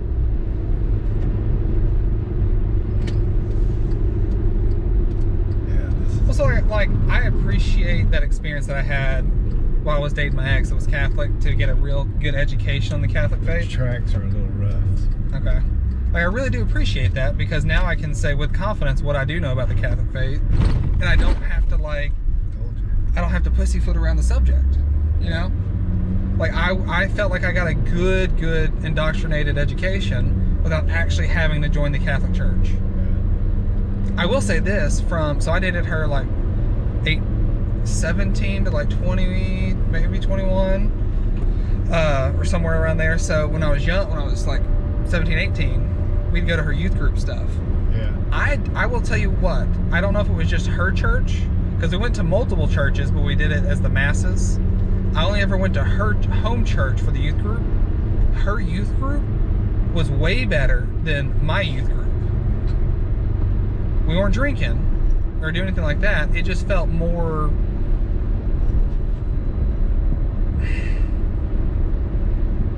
My youth group, there was always like... Your youth group with what? So it was a First Baptist Church of Somerville. Okay. Okay. So my youth group, First Baptist Church of Somerville, it felt very more formal, and there was always like an educated adult around to kind of lead and make sure, you know, you didn't get, almost to make sure that you didn't question the faith. Like when I'd have a question, they'd kind of steer it back onto, you know, the correct Bible answer. Right. And wouldn't entertain the idea of logic. Where when I was with the Catholics, it felt a little bit less structured, and where you could entertain the idea of being devil's advocate. Yeah. And I don't know if that's because there is the position in the Catholic Church of the devil's advocate, like the committee member, I'm the devil's advocate. Well, that also comes down to people. It does. Some people are strict and non-bending. They don't bend, and they're not really there to learn. They're there to keep the order. To repeat what they've already learned. Yeah, it's like a lesson I learned once. This girl and this boy were coming to church, and I was very involved with church, and I thought, wait a minute, she is dressing very inappropriately, and he is. You said this? Yeah, and he's not taking his hat off. You know, where do we? Who should say something to him? And then the pastor says to me, you know, let's think about this for a minute. Do we want them to stay in the church? Do we want them to go away? Do we want to lead them to Christ, or do we want them to turn away from us and go somewhere else where they will be accepted? You know, the thing with taking your hat off is not of God, that's of man. That's man's rules. The wearing of clothing and stuff, that's not of God, that's of man rule. Men decided that. Men came up with that rule. You take your hat off, or you dress appropriately. That's not God's. In the beginning, Adam and Eve didn't wear nothing. You know, they were naked. They didn't wear anything. You know, so that's really a man problem. And is that really what we want to drive somebody away from God over? Because they will go away if we're too strict and won't accept them for who they are. They will go away. And I thought, you know what? That's true. I mean, does God really care if I wear a hat or not? No, He don't care. You know. God is not worried about whether we wear a hat or not, you know. And you know, all the because I live through the blood. I live under the blood of Christ. I live under the blood, not under the Old Testament. In the Old Testament, there were things like you can't eat meat from an animal with a split hoof. You can't eat shrimp or crab or anything like that because they're bottom feeders. They're you know, those rules. The Jewish rules almost. Well, exactly. Those rules existed for a reason, you know, but when we accept the blood of Christ, and when we believe in Jesus and live under the blood, then all that is made clean. It's still not good for you. It's still not good for you. But because we live under the blood, this is going to be real trafficky right there. Because we live under the blood, we're absolved of that sin. You know, it's still a sin. You know, you still shouldn't do it. And there's reasons why, because, you know, that'll make you sick. You can't eat, you know, predators, you know, because it makes you sick. You know, if you live off that kind of food. But because we live under the blood of Christ, all things are clean again. But you have to believe in Jesus being the Son of God, and that He gave His life for you. these bikes. These are Triumphs too. So Oh, and they're for sale. yeah, they're all for sale. Always out there got bikes for sale. More and more every year. He's building them. I like having conversations like this because I learn, and I would like to be educated myself. Yeah. I like being able to just talk about it, you know? Yeah. I Openly and not get the... Some people, Christopher will get upset with me sometimes because he will get upset. You know, he's very passionate, too passionate for sometimes a difficult conversation. I mean, or a conversation that is that has the potential to be like political or religious. You know. But some people are like that, you know. I like to be open-minded because I've learned things from people I consider. I had a friend, I thought he was an idiot. He was a dumbass. I looked down on him. He wasn't very bright, you know, and everything he said was stupid, you know, but he was a friend. But he said something one time about, why don't you do it this way? You know, and I was like, buddy, shut the hell up, you know. And then I got to, after he said it, I got to thinking about it. I thought about it. I tried it. And damned if it didn't work better. I learned something from somebody I thought was an idiot, which taught me that you can learn something even from an idiot. You know, I still thought he was a dumbass. But he had something to teach. Yeah. But I learned something. It didn't change that he was stupid. Exactly. He was still an idiot. But he knew something. But he taught me something. You know, I mean, it was his idea. And after I thought about it, I dismissed it immediately. Because it came from this person. Yeah. But after I thought about it a minute and I tried it, damned if it didn't work. So I learned something from somebody. You know, and this has happened more than once. I had another friend. I bought a Jeep one time. A girl had wrecked it. She let her boyfriend drive it. Her parents chased them through town, and he wrecked it, ran it into a ditch, and bent the springs on the front end. So I bought it for, you know, a good price. It wasn't, and I brought it home on a trailer. It would run, and you could drive. I drove it up on the trailer, but I had to move it over a couple of times. But I got it home, and the man across the street, I spoke to him. We were neighbors, and he worked on cars. That's what he did for money, but he didn't need much money, so he didn't have a lot. But he saw me bring this home on a trailer, and he said, "I can fix that for you." And I said, "Come on, man," you know, because I was looking at months of rebuilding the front. I was gonna have to buy front springs and take the axle off and rebuild it. So he said, "I can fix that." I was like, "No, come on, man." He said, "No, I can't. I can fix that." And I said, "Hey, what the hell? Fix it then." You know? Go for it. Right. So it's still on the trailer, chained up on the trailer. And so he went and got a sledgehammer with the handles cut short and stuff. And he told me to get up in it and crank it. I crank it, and he said put it in four-wheel drive and put it in reverse. And so I did all this, right? And he gets up under there with that little short sledgehammer and beats that damn leaf spring flat, because it's got a chain on it. I've got it in reverse. It's pulling, and he's beating on the leaf spring. He beat it flat. Okay. And I said, "Wow, he fixed that." And then one of the steering rods was bent. We took it off and took it up against the tree and beat it flat, and then put it back on. I was like, "Oh my God!" We unchained it, and I drove the sumbitch around.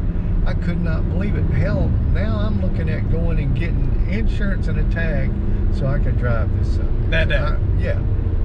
And but he was another person that I looked down on, and yet he knew something.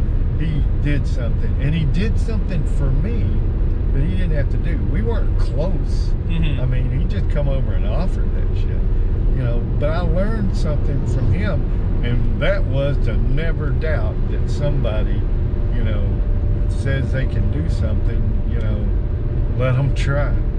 Because what do you got to lose? You know what I'm saying? Yeah. Somebody. So I learned, you know, not to look down on people, even people that you don't respect or know very well.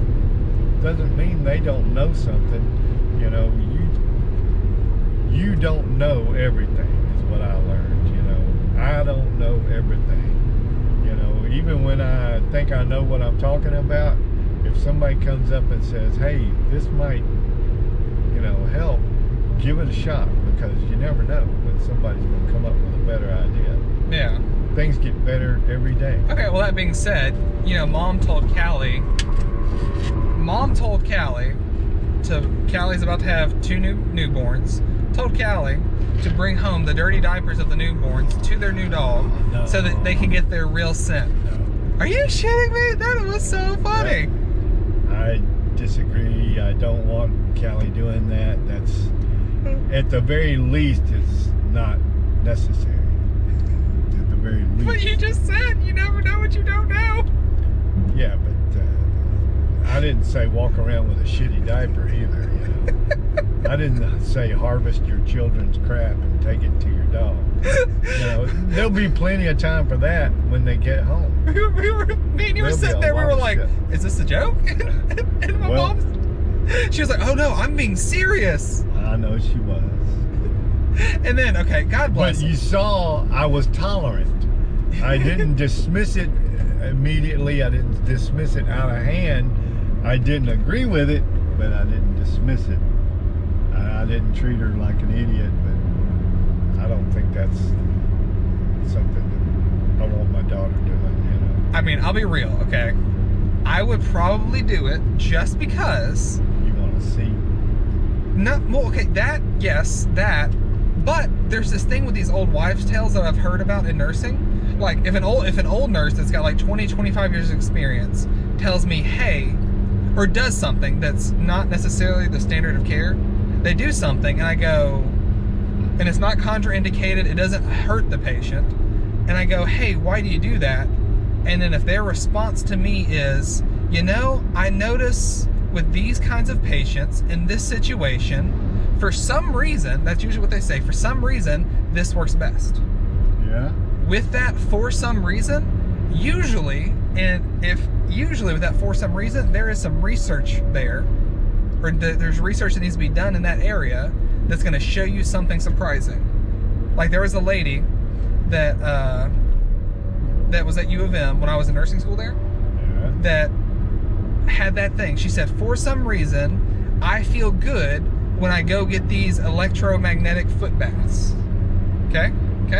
You're sticking your feet in a bath with electricity? Yes, low level electricity. Well, why don't you just go shock yourself? Yeah, it sounds fucking ridiculous, doesn't it? Okay.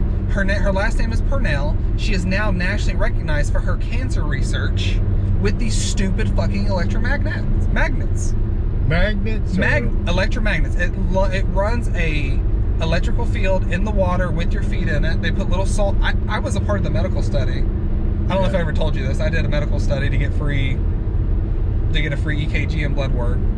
But anyways, she had this thought process that says, I feel better when this happens for some reason. Yeah. And then went down the rabbit hole of why that is. Her hair stands up. And then she did her PhD and made this a part of her PhD, and now she's getting nationally recognized. She's not in Memphis anymore. Yeah. It took her little research project took her out of Memphis and is now I don't know where they're making it more, the cancer drugs more effective, getting them to the tissue it needs to be. She's not making cancer drugs, she's making them more effective. Right. Gotcha. Which is the goal, right? She's enhanced the process. Well, do you want me to tell you what actually happens? Or how I learned about this? Sure. So nursing school, we're in nursing school, and there's a big poster that says, hey, we're looking for people this age to this age to come do a medical study. Okay? Study. And I wasn't about it. I already got 2 jobs and I'm in nursing school. I don't need this. Yeah. Well, then a buddy of mine was like, hey, Purnell is the lady that's doing it. She actually needs guys to do it because nursing school is mainly females. So it was like 4 of me and my buddies were like, fuck it, we'll do it. So we have to go there to her office and she gives us the presentation. In the presentation, she says your body has, say, now I don't know if this is correct, has a positive energy and your blood will accumulate like a negative charge, okay? Your body has a positive charge, your blood will accumulate a negative charge. This whole thing is designed to give your blood the correct charge, okay? Reason being, the only point that I can remember, there's like 30 different points in this presentation, but the first point is the simplest. Your red blood cells have a charge. When they have the wrong charge, they don't sit like this next to each other, okay? Because you know they're ovals that have a little divot in them that carry oxygen, right? Yeah. If they have the wrong kind of charge, they don't sit like this, they stick together up on their sides, okay? Yeah. And they form these long chains of red blood cells that lose the majority of their oxygen carrying capability because they're stuck together. And then they are harder to push through the small vessels, like at the end, like what capillaries, in your brain, in your fingers, in your legs, everywhere, So in your end organs. Extremities. It doesn't get to the end tissue. Right. Okay, it makes it harder to get to the end tissue. Yeah. So she goes, what this is going to do, or what we're hoping to show with this research study, is first of all to show that it doesn't cause harm, or it doesn't cause harm to healthy people. Number Right. one, that is the point of this research. We're not going to hurt you. Yeah, so we're showing that we're not hurting healthy people, so that we can move into doing it on sick people. Yeah. So that was my role in this. The other thing is what she wanted to show us that she can verifiably show that these red blood cells get the right charge and start sitting flat. Now at the time, I'll be real with you, Brad, I was smoking and drinking a lot because it was like my first year in nursing school, and I was just, living with Ben and, doing whatever, okay? I wasn't the healthiest person. So what she does is she took a drop of our blood and puts it on a microscope slide and shows us. And so I was in school with like Did you see that? I was in school with healthy people, okay? Their red blood cells, they might have had like a chain of 20 and a chain of 10, a chain of 5, like, and then a bunch of flats. Oh, so you did see it? Yes. Mine was nothing but just Chains. all long chains. It was so bad, people looked at my blood to be like, oh my God, look how terrible that is. How bad that is. Yes. Okay, so That's like. an example of a bad one. Yes, exactly, okay? A dirty one. And that was the first one. So what we did for 2 weeks, 3 times a week, we would go in, and her son was helping her do the research. Yeah. Her son would set us up with the foot bath, warm water, put the little electromagnet in there, salt, and I would just study. Yeah. Or I'd eat dinner or whatever. And they were very accommodating. I was working 7A to 7P, and they would allow me to leave work and go straight there. So I was able to participate and still work, right? Yeah. I did it. One thing that I noticed, you got drunk quicker for some reason. Your blood would carry the alcohol. I don't know. You got drunk quicker, and at the end of the 2 weeks, my red blood cells were legitimately flat. Like I got pictures on my phone that I took through the microscope of the first ones, and then the last ones have all spread out. Yeah. Like it was a super cool thing. But you didn't feel anything else that told you it was one. I mean, I slept maybe a little bit better. So you don't do electromagnetic foot baths anymore. Dude, those things cost like $2,000. What? Why? I don't know. I don't know if it's because of safety or or how they regulate them. I don't know. I would like to get one because it was super awesome. For a foot bath? Yeah. But anyways, okay, the best part about this whole story is when she was giving us all the research, the red blood cell thing is the last thing that I could understand. The rest of it was very high level science. And at that point I was like, look, Miss Purnell, I gotta be honest with you. I think everyone in this room is ready to sign these papers. You can just like not tell us anything else. Because I don't understand it. If I don't understand it, I don't think anyone else in here understands it either. And everybody was like, well, I mean, you have a point, but God damn it, Logan, let her finish. Yeah. But she was super cool, super smart, super nice. For sure.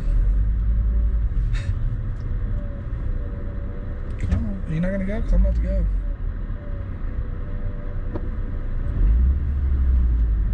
Oh, damn, they got in front of us, too. About to pass them already. Slow as these Alabama folks are going. Well, it's just this person. But anyways, that's like one of those things that anytime I hear an old nurse say, for some reason, my ears perk up. Well, And I gotta ask them, why? she's done some research. Well, she has now, but before it was just for some reason. Yeah. Oh, what is It's probably mom. Or is that not a phone call? it? It's a text. You gonna be able to read it? And Just check and see if you are coming back today or tomorrow.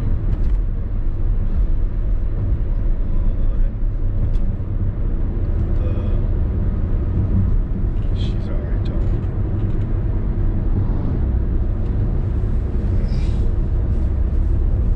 I'm not fast enough. tell you what, she's good at that texting thing, man. Oh yeah, she's good at a lot of stuff. Well, so like, you know, But I'm not carrying. I'm not carrying baby's shit home from the hospital. what? I mean, Oh, literal baby yeah, shit. Yeah. Yeah. I mean, I I mean, if you're kinda, gonna do that, why wouldn't you take cord blood? Take some of the cord blood home. Well, 'cause you let gotta get the the- dog lick it. you got to get the real scent, Brad. The real scent. Yeah. You take a diaper full of baby shit to a dog, he's probably gonna eat it. You're No. telling me you don't want to hear what happens when Callie does this? No, not especially. No. I hope she don't do it. That's Oh, kind of a crazy thing to do. I mean, the dog will probably want to eat the damn baby shit, and I don't want that going on. You know, hey, you grew I up don't with my want to mother. start something. You grew up with her. You let this happen. No, I was like I told you, like with Casey. I mean, when Jennifer was still very young when I started trying to get out of town. You know, I was getting out of the house. I feel like that's a cop out. It is, well, but it's true. You know, I mean, I was actively trying to get out of there. You know, because I didn't. It was Dad's house, Dad's rules, and I didn't want to live by his rules. You know.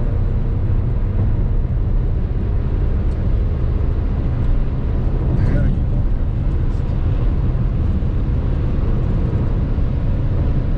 But and it's something I regret. You know, not knowing my. You know, I mean, I was when Jennifer was little, I took care of Jennifer. When she was baby, I changed her diapers. She had a rash over her whole body. I had to take care of her. Didn't have to. Mama, you know, when Mama was doing stuff like, you know, where she needed me to take care of Jennifer, I would take care of her. You know, same thing is true of Casey. You know, I was the oldest, and I was supposed to help.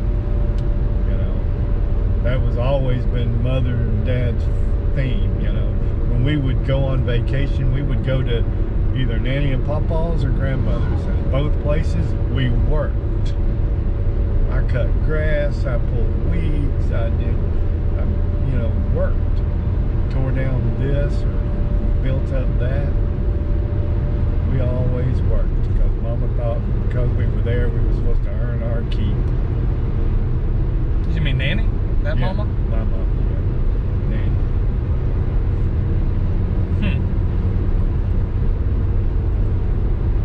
Why do you think Papa took all of us on vacation this past year? Well, it wasn't just him, it was Casey and Deborah. He was wanting to do something to get us all together one more time.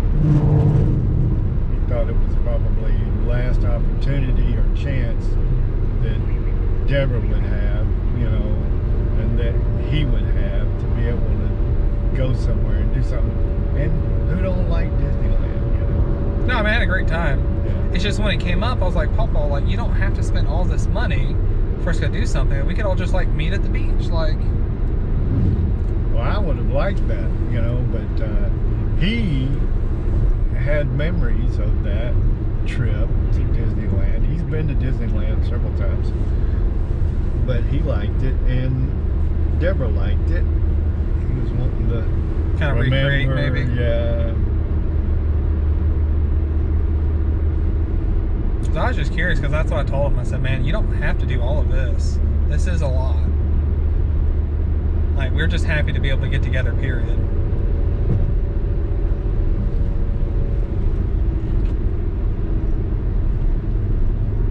Are we going right? No, we're going straight.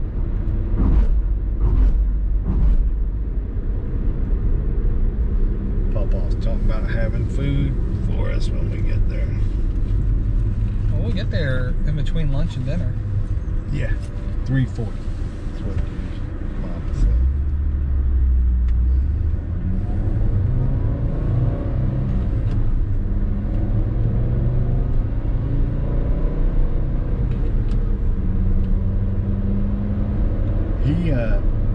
He likes doing stuff for people. He likes taking care of people.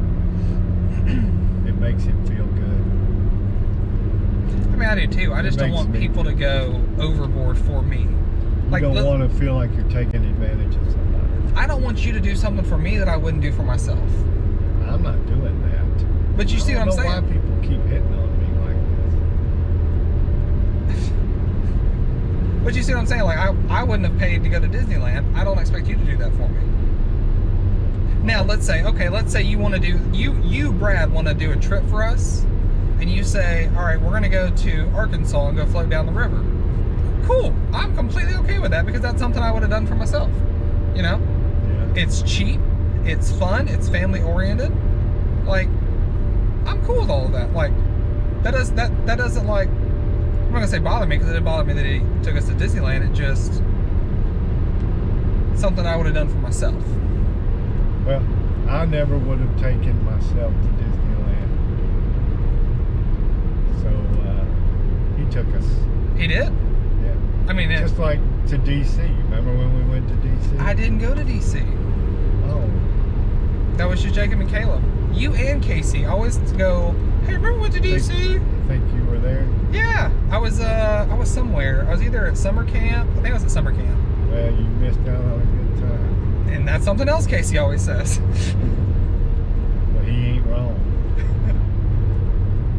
I like DC, and I would have never dreamed that you would have liked it. Yeah, but it's very intellectual. It's very stimulating, and all the museums are free.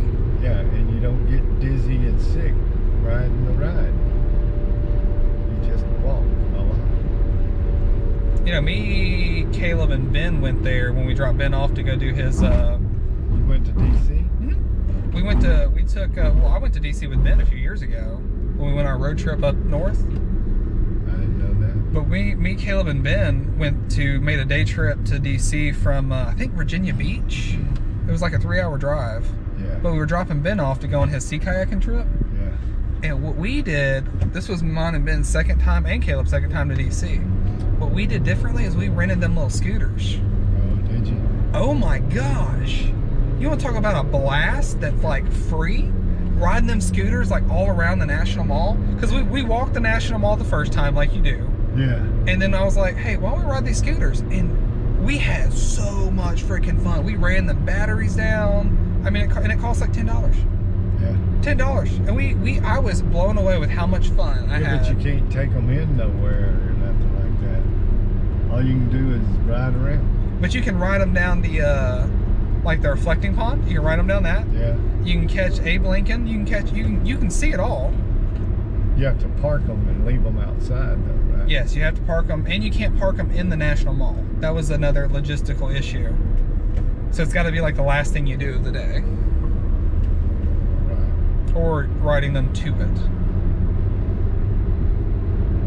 Yeah, I would enjoy that. It honestly was one of the funnest things I've done in DC. And like in Atlanta, they have these tours of Atlanta where you ride these,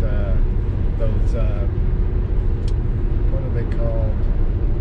bike? No, Motorcycle. it's the two-wheeled that you stand up on. It's a scooter. No. They got the two wheels on each side. Oh. Gosh. I forget what they're called. Yeah. John Travolta fell off of one and busted his head. I don't know about that. They do them in big tours. Yeah. So they Segway. Segway, yeah. I've never rode one of them. That might be fun. I don't know, they look kind of dangerous to me. They don't look easy. No. But they got old people doing it. I don't know, man. I'm skeptical of those. But again, I've also never ridden. Them kids ride them little hoverboards all the And they time. come in with broke arms all the time. Oh, yeah. All the time. It's not for everyone. No. And then they had the problem with the batteries when they started blowing up. Yeah. I'm gonna call Mom and let her know that we're gonna need to stop in the next hour for gas. All right. Don't tell her we were talking about her. Oh, she's gonna watch. Yep. You know, I will give her credit, and I'll give Heath credit as well. Oh, man. They both watch all of the videos. Oh, Yeah, like even the crap ones. Hey, Mom, we're gonna need to stop for gas and a potty break within the next hour. Yeah, we're looking for a decent place right now. Okay, it doesn't have to be soon, but within the next hour. Yeah, we're hoping to do it in Coleman. How far away is You're that? gonna pee. What? I gotta go too. How far away is Coleman? Oh, not too far. How many minutes is that, Coleman? Maybe 20 minutes. It's 20-something miles, probably. All right, that sounds good to me. Okay. Brad said he loves you and he can't wait for you to watch the video. That's good. I can't wait either. All right, love you, Mom. You may change your mind about that. You hung up on Yeah, I did. I don't know if she heard you. She's half deaf sometimes. it.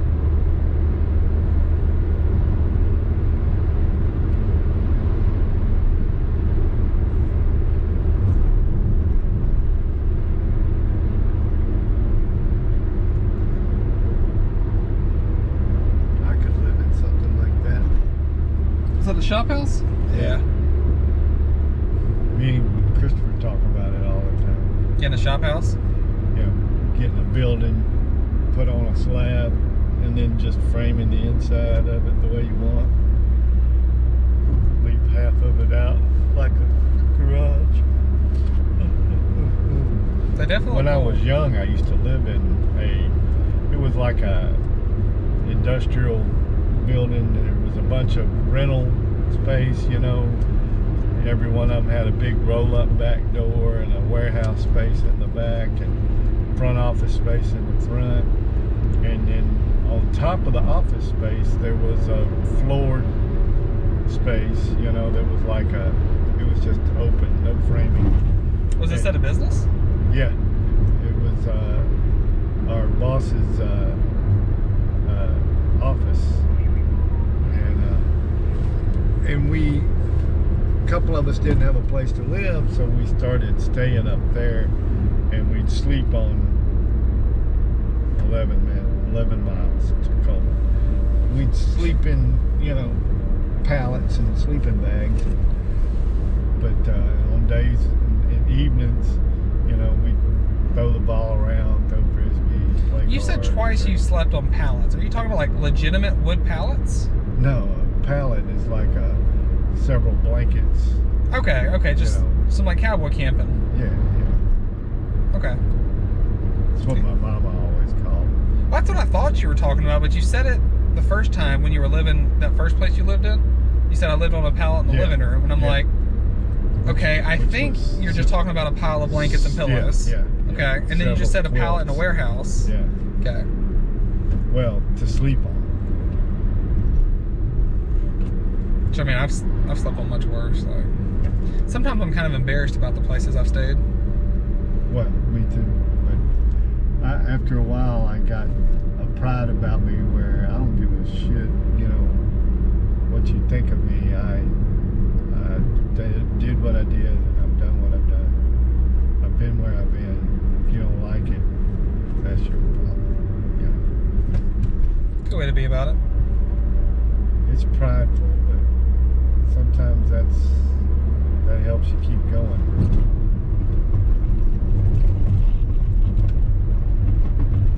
I mean, whether it be like the places I've stayed camping or like where I've stayed with friends, like the place I stayed in Hawaii was pretty gross because it was like I'm not a bachelor right now, but I was a bachelor. I lived the bachelor life, but I was never gross. This mother, dude, like the kitchen. When I came in off of a 16-hour flight, I cleaned his kitchen. I could not just let it sit there with all that grody, nasty bullshit. What, he lived there? It was his house? So me and Ben stayed with a friend of Ben's in Hawaii. He had what is it when it's all one single room? Open floor. A studio. Small, like it was just enough room for his full-size bed, and then he had like a computer desk.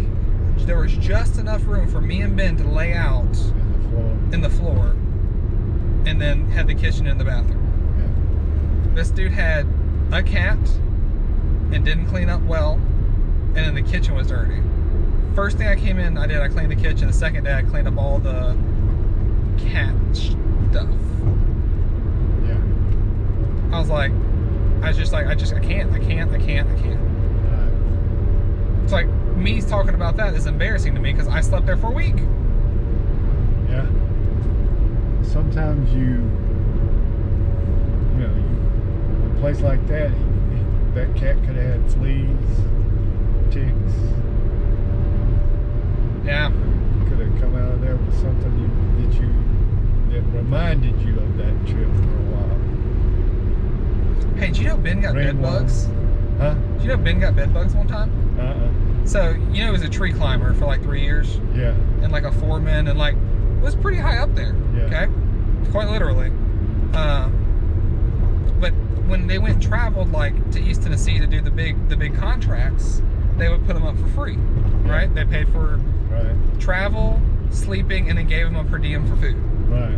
Well, the places they put them up in weren't always the best. Right. They freaking stayed in a place that brought home bed bugs. Yeah. And thank God it was after I had lived in there, because what happened, he got bed bugs, so he told the landlord. It was in that apartment that I had in Midtown. Him and his sister living there. He told the landlord I got bed bugs. Landlord said, all right, you got to use this exterminator to get rid of them. It's covered by your contract, insurance, whatever. Right. They came in and they sprayed. A week later, 2 weeks later, whatever, Ben goes, the bed bugs are back. They didn't go anywhere. So they sprayed again. Yeah. Happened again, a third time. Ended up being so bad that Ben just killed the lease, burnt everything that he couldn't fit in the washer and dryer. And when he was taking out all the furniture and stuff, he was saying that they were in between the joints of the wood furniture, and that's how they were living. Yeah. They were that bad. Have you ever had bed bugs? No. I had no idea that they could be that bad. They get in the seams of the mattress, and then you can't spray them. They live, and then when you lay down, they come out. Once you go to sleep, they come out and get all over you. I'm good. And then I'm good, they dude. go back. I'm good. That's all I got. Well, that's why when you go to a motel, you don't put nothing on the floor. You don't. That's why you should put your clothes in the drawers, but you don't drop your clothes on the floor, like your underwear, your towels and stuff. You don't drop nothing on the floor. And sometimes if it's a seedy place, I will sleep on top of the bedspread and everything. I don't get in the sheets, but I don't unpack. I keep everything in my bag, and I keep my bag up on furniture. I don't put it on the floor, in a chair. Do you do the same for hotels? Yeah, I mean, I do every that everywhere place. I go. Yeah. Okay. But I try not to stay in places where I think they could have a problem. Yeah. Usually when I travel, I'm traveling with Casey and Dad, and they don't, stay in places like that. But yeah, I hear that when you get those, you might as well just burn all your shit. Yeah. And I didn't believe it until I watched Ben go through it. He literally sprayed 3 different times and didn't get them. And this was like a large corporation in I'd have been Memphis. spraying too. On top of their spray, I'd have been spraying. Did you cut his hair off? No. They don't travel on you. Right. They just use you for food. Oh. They'll travel in your stuff. Yeah, they will travel in your stuff. They might travel in your hair.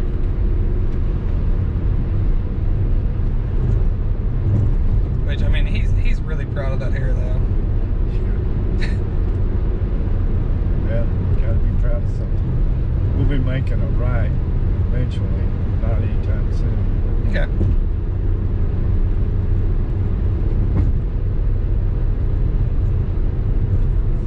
I'm just glad I never had any of those issues. Well, I mean, knock on wood. I did break a leg one time, so. oh man. I broke this foot one year and then this foot the next year. So 2 summers I was in a cast. And Mom and Dad got so mad at me because I would go swimming. The O'Rears had a swimming pool down the street. And I didn't get to go swimming for 2 years. 2 summers I didn't get to go swimming. The last time I because I would take a shower by putting a garbage bag over my cast and tying it real tight. And that's how I would take a shower. I thought I could just tie it really tight and get in the swimming pool. And that did not work, obviously. They were mad as hell. And you had to go was that a plaster cast back then? No, it was a Fiberglass? Fiberglass walking cast, and they threatened to put me in a plaster cast. The doctor said, "I'll put you in a cast so heavy you won't be able to walk." And I was like, "What the hell? Why are you being mean? Why are you talking to me like?" It's like, how old were you? Oh, I think I was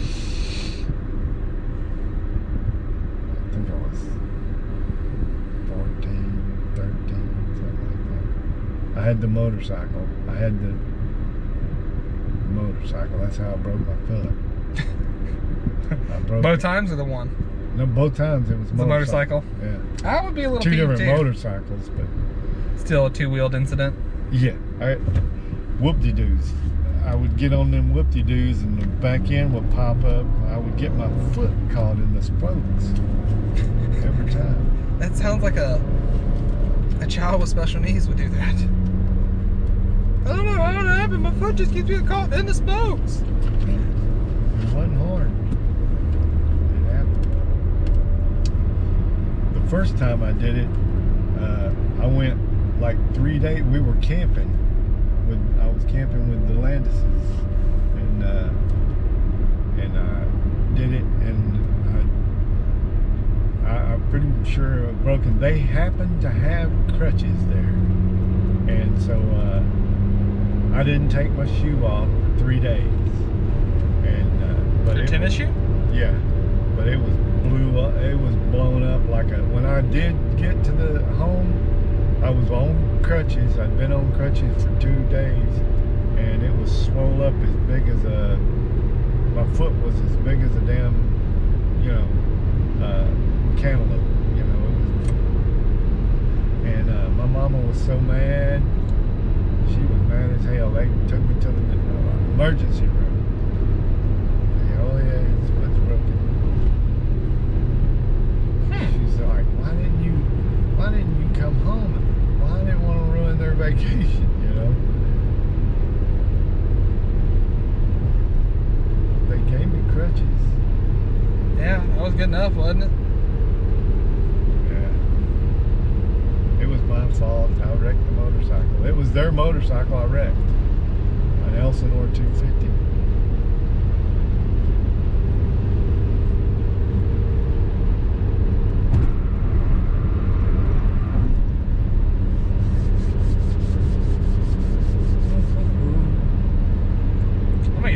caffeine when we go in here.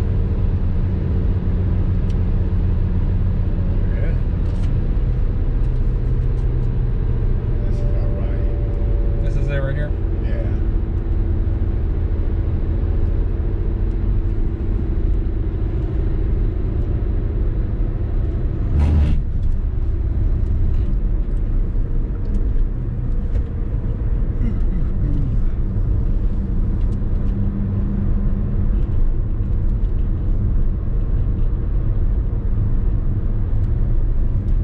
You know, Mom doesn't have diabetes, but she's got neuropathy.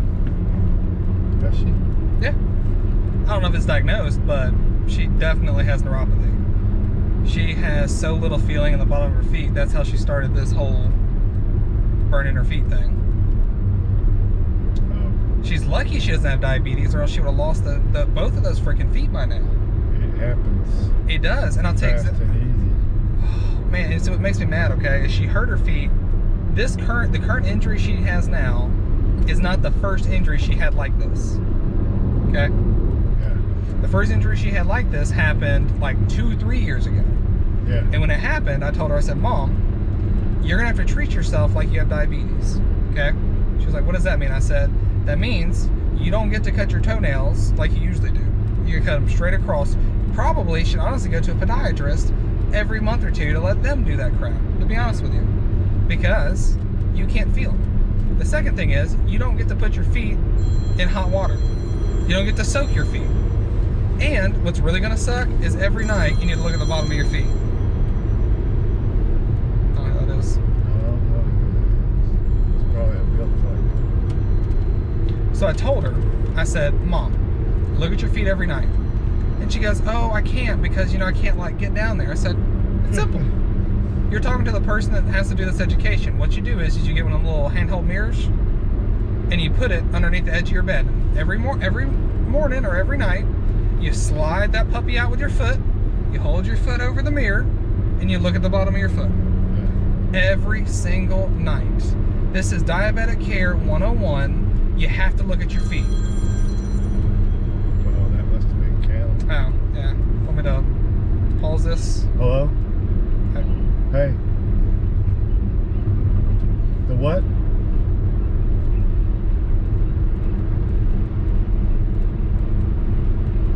What do you mean? Listen, those wheels are the oversized wheels. I bought the oversized wheels that go with the 6-cylinder. So those brakes require the 6-cylinder brakes, not the 4-cylinder brakes. You understand? Oh, the car? It's a Honda Accord. Just tell them the 6-cylinder. Just tell them the the nice one, the EX or whatever. What about the sticker on the door panel? Yeah, you can read the sticker on the door panel, but the thing of it is those are the oversized wheels. It takes the big brakes. It takes the big brake pads. It takes the ones that they put on the 6-cylinder cars because they're 17-inch wheels. You understand? Okay, just tell them all that. And if that don't work, call me again. All right, bye. Love you too. She knows I saw where somebody's jacked the car up and dented it, and the brakes are metal to metal, so she's trying to get them done. They're trying to do them themselves, I'm sure. I mean, brakes are easy though. Not if you don't know what you're doing. Well, Not everybody knows what you know. I YouTube everything. Yeah. I I'm YouTube sure they everything. are. I'm sure they are. Like, I made the joke about like hot wiring a car off of YouTube. Dude, like, I'll tell you what, one thing that I learned from my dad that I keep doing for my dad, before I do a project, even if it's something that I haven't done before on this model car, Yeah. this specific make, model, and year, Right, because that means something. it means something, even if it's brakes or even if it's oil. If I've never done it on this make, model, year, There's always a bolt or something. exactly, I YouTube it. YouTube it and I watch it thoroughly. So like the other night at work, I changed a tire for a lady, okay? And I've got some issues with this, number one, Brad, because I thought I was doing something good. Yeah. So I tell my nurse partner, who's like next door to me, I was like, hey, I'll call her Vo. I was like, hey, Vo, I'm gonna go change this tire for this lady because she's here with her child. Her mother, who's like 72, is outside and can't do it. They've got a flat, and she needs to be able to drive to go get the tire fixed. So they've got a spare. I'm gonna go put the spare on, and I'll come back inside. Well, I start to go out there, and someone asked me, hey, are you changing that tire for that lady? I'm like, yeah. She goes, you shouldn't do that because that's against our policy. I was like, we're a children's hospital. Yeah, but if something happens to them when they leave, I get it. I get it. Cool. It's against our policy. I'm still gonna do it. You know? Yeah. And I feel like they would do the same because we're here to take care of people. Yeah. Like, we've gotten court orders to give kids bloods because the religion didn't allow it. We're here to take care of people, right? Yeah. Like, I feel like I would have been supported by my fellow staff members, but I wasn't. So I called Caleb. I was like, yo, Caleb, pull your car around, bring your jack. We're gonna fix this lady's car. And at 2 in the morning, me and Caleb get over there to fix this lady's car. It's simple. We're just changing a tire. Right. It's a minivan. Do you know where they keep those freaking spares? In the back. This one was underneath the middle row passenger side. Oh, wow. I had to jack the car up just to crank the tire down. Oh, wow. It was weird as hell. And thank God for YouTube, because just changing a tire on that car was way more intense than I thought it was going to be. Right. And thank God Caleb had his low profile jack in the car. Yeah. Because I want to be able to put mine underneath there. This is Coleman. Yeah, I'm sure they'll pick wherever they want to go. Yeah. But I wasn't supported by anyone. It was just me and Caleb out there. Right. And thank God Caleb was there, because like he'll roll deep with me. These days, it's hard to be nice to somebody. Even if you're nice to them, you're not guaranteed that they'll appreciate you being nice. And to be completely honest, I had told that woman, I said, look, I'll be real with you. Don't know what the air pressure is on the spare. I tightened the lug nuts down, but you need to go straight to Gateway or straight to somewhere, straight to Walmart, and get the other tire fixed and put it back on here. Yeah. This is not rated for highway speeds. Get a new tire on here. And I'll even say this: if anyone asked me if I did it, I don't know what they're talking about. Right. And she was like, I get it. I was like, cool. Have a great night. And she was like, thank you so much. And I was like, you're welcome. I always stop right there next to that Burger King. There's a Citgo. Okay. Do they know that? I told them that coming over here. That's where I get gas, and there's a Subway in there, and there's a Burger King next to it. So. Are you hungry? No. Me either. And if I do get hungry, I'm kind of probably going to eat But these, I will munch on. If we stop somewhere, I will buy something to munch on. Oh man, we got these leftovers behind us. Yeah.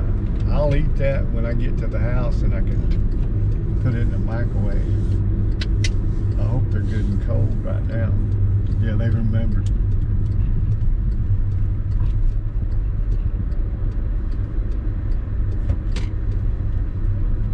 This Conoco? Is what you said? Yeah. Call it a Citgo. I did. Sue me. But not want to say that these days. Good luck. You can't get blood out of a turnip. Alright, I'm gonna go inside, get a drink, get some gas. Alright, the gas is out here. Yeah. We'll be back. Okay, cool. It's a little, I'm afraid I'm going to say something that somebody takes wrong, or, Alright. I do that anyway, and now this is memorialized on film for the rest of everybody's life. Well, we've already done 2 hours, so we can just end it right now. Oh yeah. Good. So I always like to end it on like a note, like I've got like a catchphrase that I say at the end of it. What would be like your catchphrase? You can pick your friends, you can pick your nose, but you can't pick your friends' nose. Remember, always keep your corn on the cob.